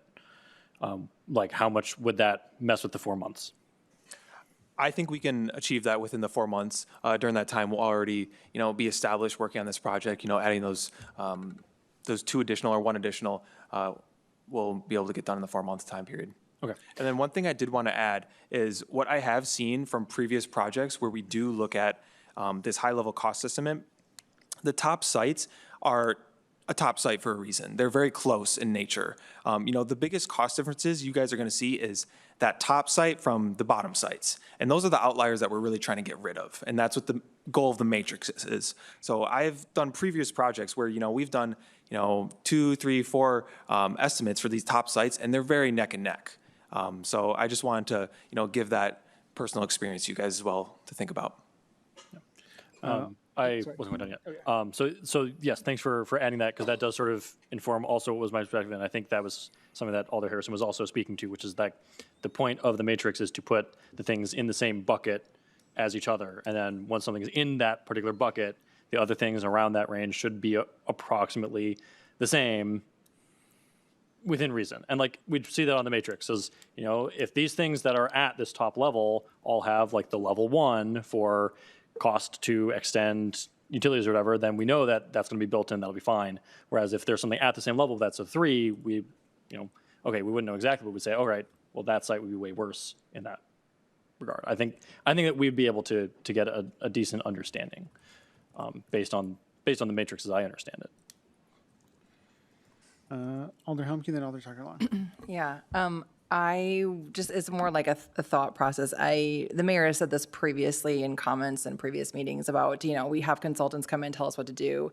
Is there a risk, and sort of like comment to the council, like that they say the top choice is this, and we all are like, yeah, we don't like that. So for example, I'm just going to put it out there. Like I have always felt a little unsure about the Shady Bend. Is that the one the Shady Bend property, because it goes through a residential neighborhood. I think about it like when I go, I use the Public Works drop-off site quite a bit, and it's nice that I don't have to do that. And so I know that that's not like what Mr. Manning has also proposed, right? And so it's up to us at some point to make a decision. And so I also am concerned financially wise, expanding the scope of all these things, like the financial impact of it, and then we make a decision that doesn't even align with what is being suggested because of other feelings that we have about it. So I don't know.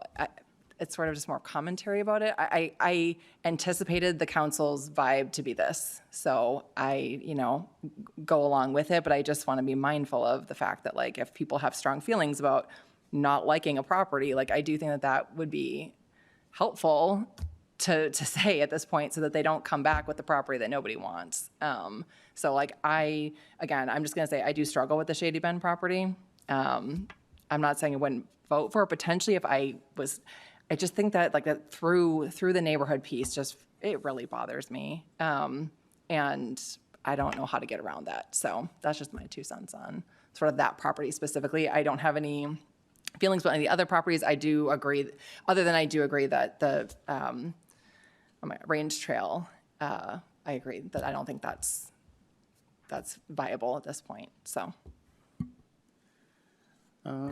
I guess I would encourage, before I call on Alder Tucker Long and then Alder Swanson, I guess I would encourage people to, kind of address in your comments, both what Alder Humke and Mr. Kleinmeyer said. Like, so if you want to wait on the Range Trail thing, I guess make sure to say so. If you want to proceed, we'll proceed. And we do have an item and we'll talk about it. And then if there's any property you're seeing that staff suggested where you're just like, no way, no how, like, now's the time to say so. Alder Tucker Long, then Alder Swanson. First off, Range Trail property is too small for the recommendation of acreage because of the water and environmental corridor. Thank you. I don't know why I was spacing on that word. Okay, because of the environmental corridor, so it would it would be very ill-advised to go back to that property at this point. I did have a clarification on the timeline. In the original proposal or quote, the schedule says by the end of month 3, draft program, site assessment, and conceptual design documents will be prepared, and then that 4th month will be dedicated to city council presentation, feedback, and final revisions. I'm wondering, at the end of month 3, if you're done with the site assessment and the conceptual design documents, do you have an idea of at what point you'll be done with the site assessment? So yeah, I think by the end of the 3rd month, we could have a draft completion of everything, and then we can leave that 4th month, allocate time on our schedules to come and discuss that with you. I'm wondering if it's possible to deliver the site assessments before the conceptual design documents? Or at what order are those things? Like, are they sequential, or do they sort of happen all together? It depends a little bit on the level of the cost estimate. So if we are going to do an in-depth level cost estimate, conceptual design of the building will need to happen in conjunction with the site as well. But if we want to just look at, square footage numbers, similar to what Patrick was discussing earlier, then the site assessment number could come prior to the conceptual design. But, Okay. The price may change down the road. But ultimately, during design, it's our job to continually prepare cost estimates throughout it. So if we are to, decide to do full design for this project, we are providing cost estimates throughout it to kind of make sure the budget is always aligning. Okay. And can you tell me a little bit about the process? So, we start with, I don't remember if it was 9 sites or whatever, and then we narrow it down to 3. And then at what point does it get narrowed down to 1? Yeah, so we'll take, I think we say 5 sites, and we will rank them in the matrix, and from that, we will eliminate 2 sites. Then we're left with 3 sites, which we will do test fits on.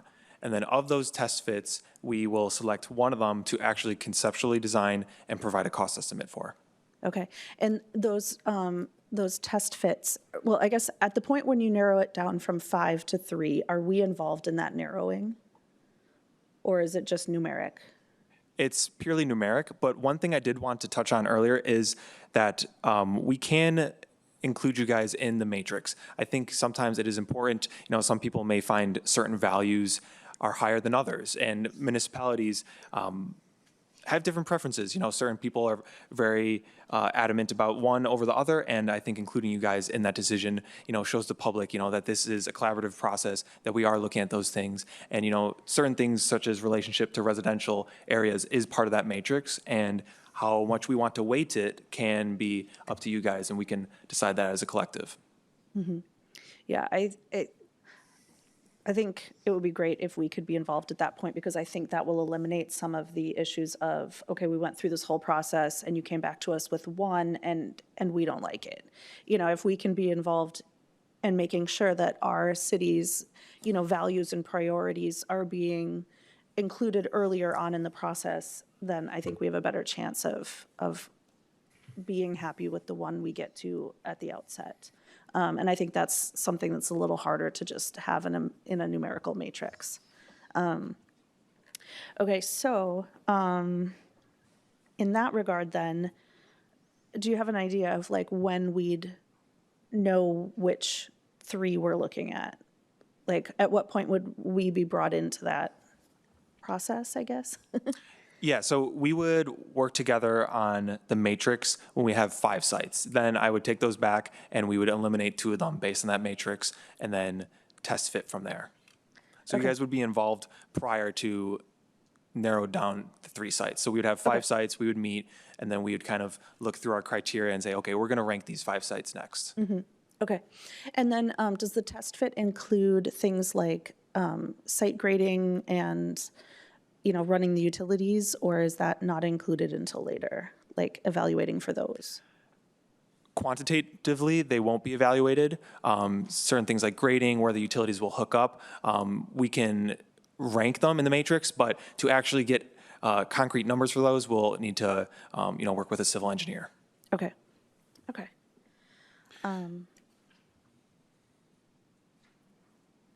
Okay, sorry, I'm done. Alder Swanson. Right, thank you. So I I did forget to mention, I think I'm good to move forward on talking about the range trail stuff. I think that it's clear that that's not a feasible solution to our needs at this time. I also like to throw out, I'm not a fan of Site 3 identified.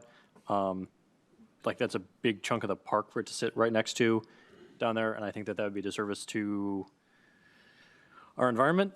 And I think it also runs into some of the same problem. Like, it doesn't run into the same neighborhood problem that like site number 2 does, but it's also the furthest away of any of the options. And I know that Alder Lytle has talked a little bit about the long-term unsustainability of having to drive so far. So not a huge fan of site number 3, as long as the mayor is asking us to throw in our 2 cents.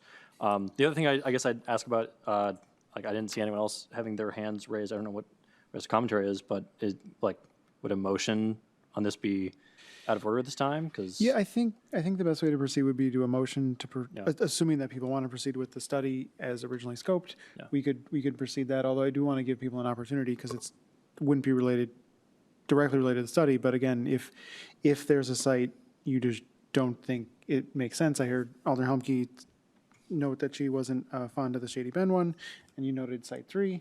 If anyone else, I guess that's what I'll open up to right now, and then we'll go back for a motion. But if there's any of the sites 1 through 6 that people just don't think we should do, including, of course, the Range Trail one for the Public Works Building, I guess please say so now. Alder Weiss, then Alder Lytle.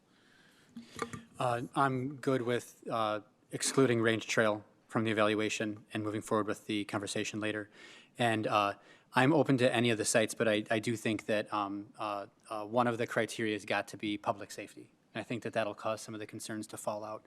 I'm just in the ranking, but I think that the the public safety's got to be like one of the top scores on there, obviously. So just as long as I see that on there as one of the criteria, I'm okay with evaluating any of them. Alder Lytle, then Alder Tucker Long. I guess I was wanting to make sure we clarify what I thought I heard you all say earlier was you were going to evaluate 5 sites now. I didn't necessarily get the impression that you and city staff had settled on what all 5 of those sites were, or have the 6 narrowed down to 5. That's done, and that included input from you all? No, I have not seen any sites to this date. Mr. Alec? And just to expound on that, I'm sure they would start from scratch. They'd take whatever we give them under advisement. But those 6 sites were just things that we had worked on internally, but not really put a lot of effort into it, believe me. But Great. just trying to start the process.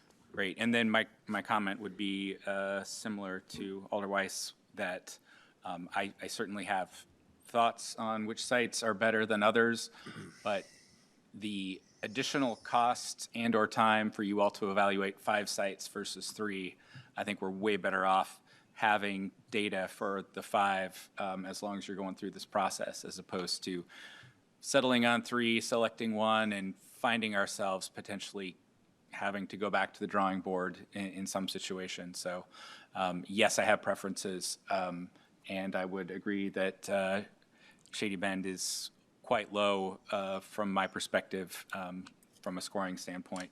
But I think we're better off applying a common set of criteria to a broader range of sites, and then taking your criteria and ranking under advisement and applying what we're talking about tonight. Alder Tucker Long. When you evaluate the sites for the 5, do you look at potentially, like, for instance, the Wayland Road site? I don't know if you have copies of the sites that staff recommended. I do not. Okay, so there is a Wayland Road site, and it is a block made up of other lots, like of different lots. When you evaluate a site like that, would you look at, like, okay, if we move it 1 lot over, it works better? Or is that part of your evaluation at all of the sites? Are you talking about acquiring multiple parcels for one site? Yeah, so the first site they have is a chunk of multiple parcels. Do you look reconfiguring which parcels at all?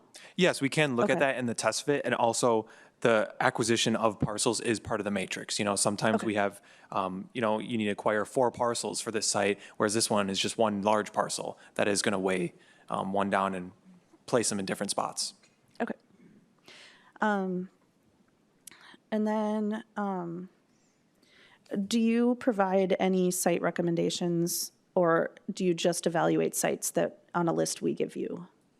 No, we can search and look for our own sites, whether those are currently listed or not listed. We are willing to do that as well. Okay, is that part of the 26 and change we're talking about? Yes. Okay. Okay. In that case, I would like to move that we approve. Could I, Yeah. before you make the motion? Sure, yeah. I just want to see if Alder Keller or Alder Harrison have anything. I just wanted to say that I'm fine leaving out Range Trail, just to be clear. Awesome. Me Alder too. Harrison? Okay. Ditto. Okay. Now if you'd like to do the motion. Okay. I would like to move that we, I don't know if we need to say award contract for tasks 2 and 3 to Barrientos for an amount not, proceed with tasks 2 and 3 for an amount not to exceed 26,000. Somebody help me. Is there a number? 26,000? $210. Thank you, $210. Motion by Alder Tucker Long. Is there a second? Second. Seconded by Alder Swanson. Questions or comments on the motion? Seeing no further discussion, all those in favor of proceeding on tasks 2 and 3 in the amount specified signify by saying aye. Aye. Opposed, no. And that motion passes. Anything further on this one? Okay, I've gotten a request we take a bathroom break, so we will take an 8-minute bathroom break and reconvene at 8:54 p.m. Thank you, everybody. Thanks.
30 seconds. Whenever my phone switches over to 8:54. Oh, mine did as well. All right. All right, it is 8:54, and as promised, we're back in session. We will move on to 11B, which is a discussion and possible action regarding the 2159 Range Trail request for proposals, responses, and follow-up information obtained from Fiduciary Real Estate Development and Cascade Development and possible offer to purchase.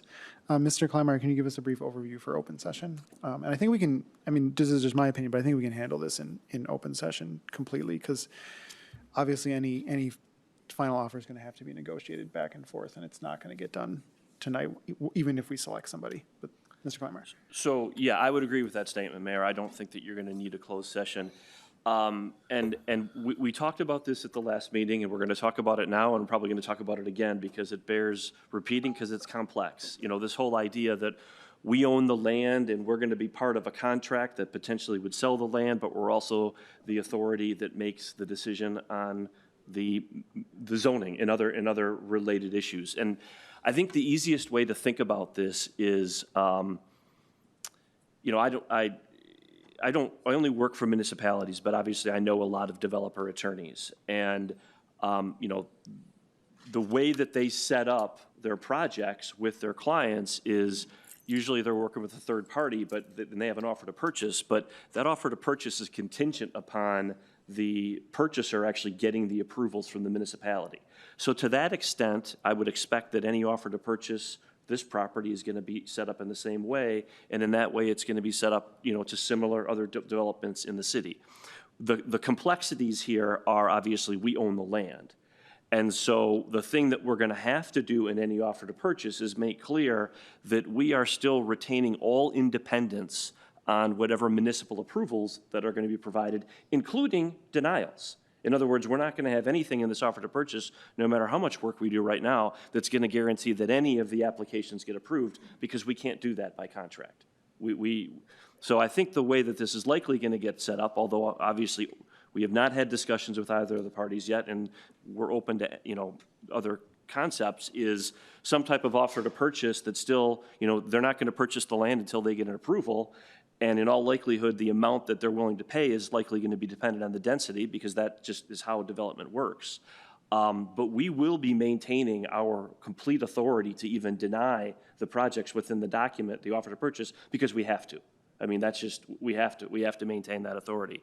I think the other thing to keep in mind for part of your discussion tonight is, you know, with the way that the agenda is set up and the information that you certainly have the ability to choose a party that you want to work with. I mean, full disclosure, I was here at the last meeting. I thought both presentations were really good, and seemed to me like the city was in a no-lose situation because both proposals were so good. But I think all you would do tonight, if you're going to make a motion, is authorize city staff to work with whatever party you choose on an offer to purchase. The other thing that I think that we just need to be very careful of tonight is we cannot discuss like the density. Because at the end of the day, if you assume that we are going to sell this property and it is going to be developed, I know that we've received proposals with, you know, different levels of density, and I think even maybe some commercial and no commercial. Those are all decisions that you will need to be made as a body independently based on the record that is before you when that application is submitted. Like, we don't have anything tonight on zoning. You know, you're not making a decision on a conditional use permit. You're not making a decision on a zoning change. And so because of that, we can discuss the proposals, and we can discuss, you know, which one that you might want to choose to move forward with and why. But we can't get into why a certain density is better than another density, because simply we haven't been noticed for that. That's where we start to get into the zoning decisions, and we have to keep the two separate. And so obviously willing to answer any questions, but you know, it is complex, but it's also something that we can work through, I think. Alder Humke and Alder Weiss. How do we do this then? Like, how do we have a discussion if like, I just want to be clear. Are you saying we can't discuss it because of the way it's noticed, or we'll never be able to discuss the purchase price is related to the density? So I think absolutely, the purchase price is going to relate to the density, and that is going to be something that would be in the offer to purchase that would come back to you. And you'd have to say, I find it acceptable, the tiers that this is in. And I'm just making up numbers now. If you have, 500 units, you're going to get, and I have not looked at their proposals, so my numbers may be way off. But let's say if it's going to be 500 units, the purchase price is going to be 3 million. And if it's going to be 800 units, the purchase price is going to be 6 million. That's going to have to come back to you as part of the offer to purchase. But we can't sit here and debate whether or not we want to do, 300 versus 500 versus 800 tonight, because one, we don't have the formal application, and when we make a zoning decision, it has to be based on the formal application and the information that's in the record when we make that decision. So you can absolutely discuss the concept tonight of, would we be okay with an offer to purchase that would come back to us that would be tiered, and we would get paid a certain amount of money based on the density that we ultimately approve? So you can have that discussion. What we can't get into is why I want this density right now, because, for the reasons I Okay. said, we don't have the application, and we asked that it needs to be That's noticed. helpful clarity. Thank you. I got Alder Weiss, then Alder Swanson. And I believe you already said this, but just to clarify, that extends also to the absence or presence or amount of commercial property as well as the density of residential, correct? I think that you can discuss right now as part of which party you would, let's say there's a preference as to which developer you would like to choose if you do want commercial or you don't want commercial. Like, that would be something that could be part of the offer to purchase, for example. Yes, you are going to make the offer to purchase is going to be this, and expected that commercial would be part of it or commercial would not be part of it. I think that you can have that part of a discussion because I think both essentially are allowed within our comp plan right now. But the thing that we really need to avoid is the density discussion, because that's the one that really gets at the heart of essentially the planning and zoning decisions. Alder Swanson. Thank you, Mr. Mayor. So this is, I guess, more applicable to me than the other alders, but given that I am the Plan Commission rep, is there anything that I need to do differently to be additionally cautious? No, I don't think so, because so at some point in time, an application is going to come before the city, and it's going to be the same application that's looked at by the Plan Commission and the council. So I think you're in the same spot. Okay, thank you. I'm going to call myself real quick. Just a note to Mr. Kleinmeyer. If anyone seems like they're going astray, please feel free and encouraged to interrupt them, and nobody take it personally, just because we don't want to put the city in a bad spot. Okay, I guess then I would open it up to people's questions, comments, preferences. Alder Lytle. Could I ask Mr. Sievertson some questions?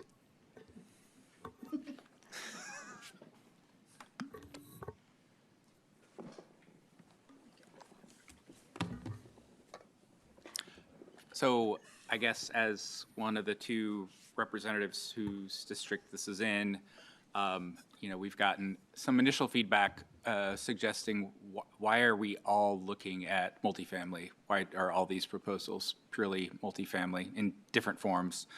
I think both proposers have some good experience and some suggestions here as to how they would engage with the neighbors. I also agree with what the mayor said in terms of, this is a response to neighbor feedback that they didn't want to see a public works facility there. So, but, I anticipate there being a lot more feedback from the neighbors as we start talking about unit counts in the 500 range on the high end. Do you, looking at least the initial proposal and layouts that came from the two proposers, does one look more consistent with what we try to do in terms of transitioning from single family to multifamily? I'll just, before you answer, say that I think each has really strong traits. And so I do find myself kind of on the fence in terms of choosing a preferred proposal. Yeah, so is your question more specific to the transition or the general thought on the site plans? Specifically, the transition toward the, I guess, south and western edge of the property, but would love, your thoughts on which which approach would be more open to scaling as it approaches those property lines? Yeah, so both proposals, or both applicants have presented multiple concepts. Some on the less intense range, some on the more higher intensity range in terms of development density. I think both provide similar solutions to the. I think from my perspective, I would just need to see a lot more detail and plans that are further developed, plans that have setbacks on them, plans that show landscaping, lighting, before I could really make a good distinction between the two. I think both developers have expressed flexibility and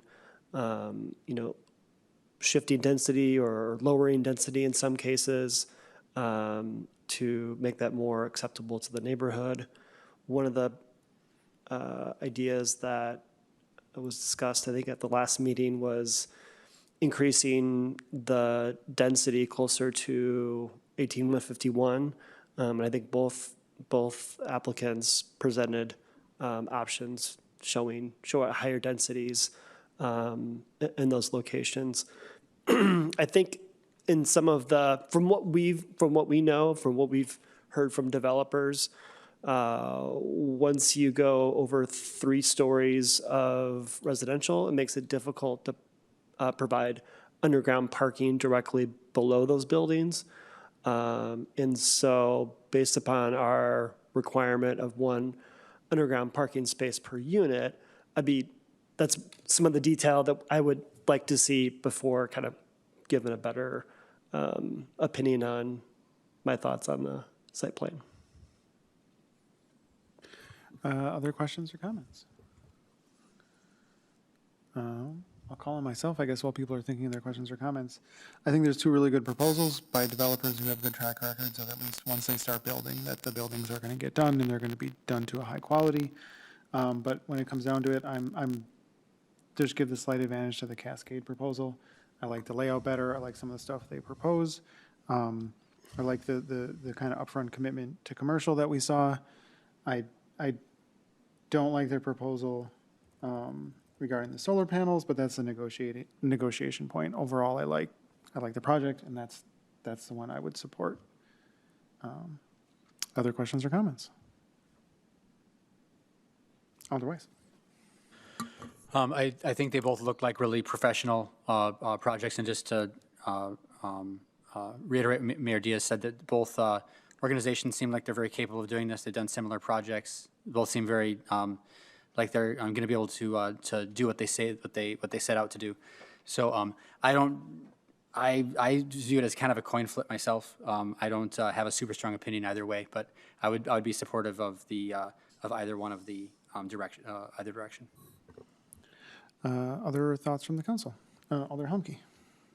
Yeah, this is really tough. I mean, I think I said this at the last meeting as well. Like, I really appreciate the fact that this is tough, honestly. I don't think I'm a coin flip, but I'm pretty darn close. I, too, think I favor the Cascade property. I really like the newer proposal that we received for the high-density concept. Sorry, I'm not going to say that. I like the proposal that we've seen. I like the vibes of the gardens. I like the idea of a potential park. Yeah, I like the layout. Alder Tucker-Long.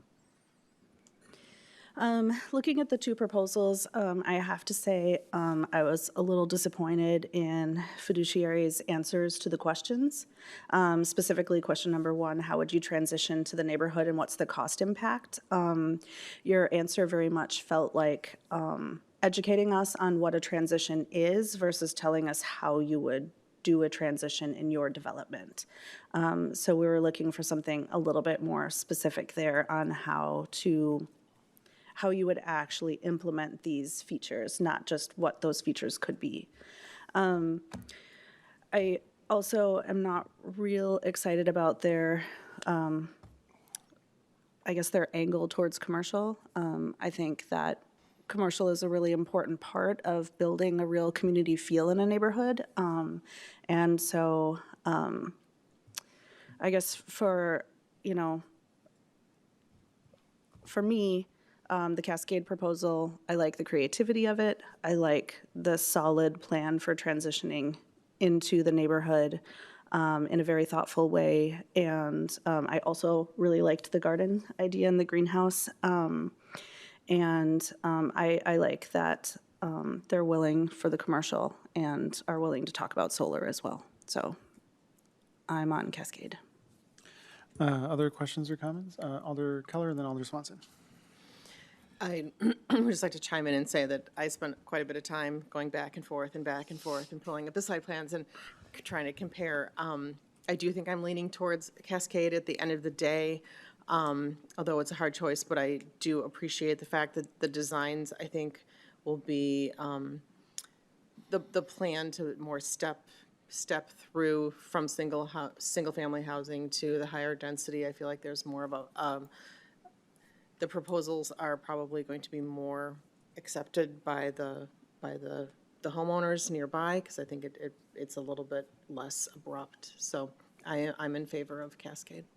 Alder Swanson. Thank you. I may be the only person going sort of the other direction.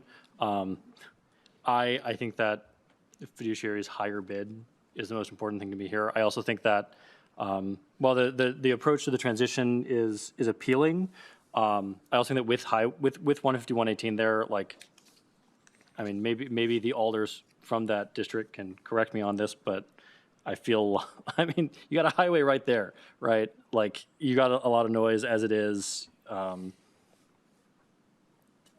You're trading one sort of unpleasant experience for another one. And so the greater dedication to the transition honestly feels a bit less important with that in mind. And certainly not enough to tip me away from thinking the higher bid is the better choice for us. But I recognize I may be alone on that. Other thoughts from the council? Alder Tucker Long? In looking at the proposals, the bid prices are the same.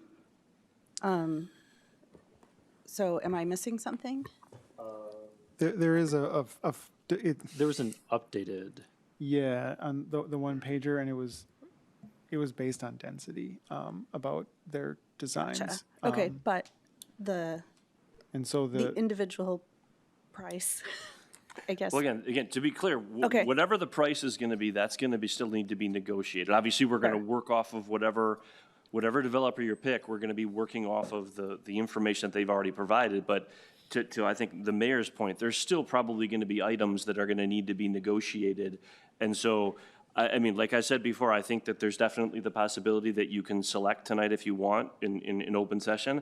I have an expectation that when the offer to purchase ultimately comes back to you, that's the meeting where we likely will have at least a portion of the discussion in closed session to address some of those terms and conditions.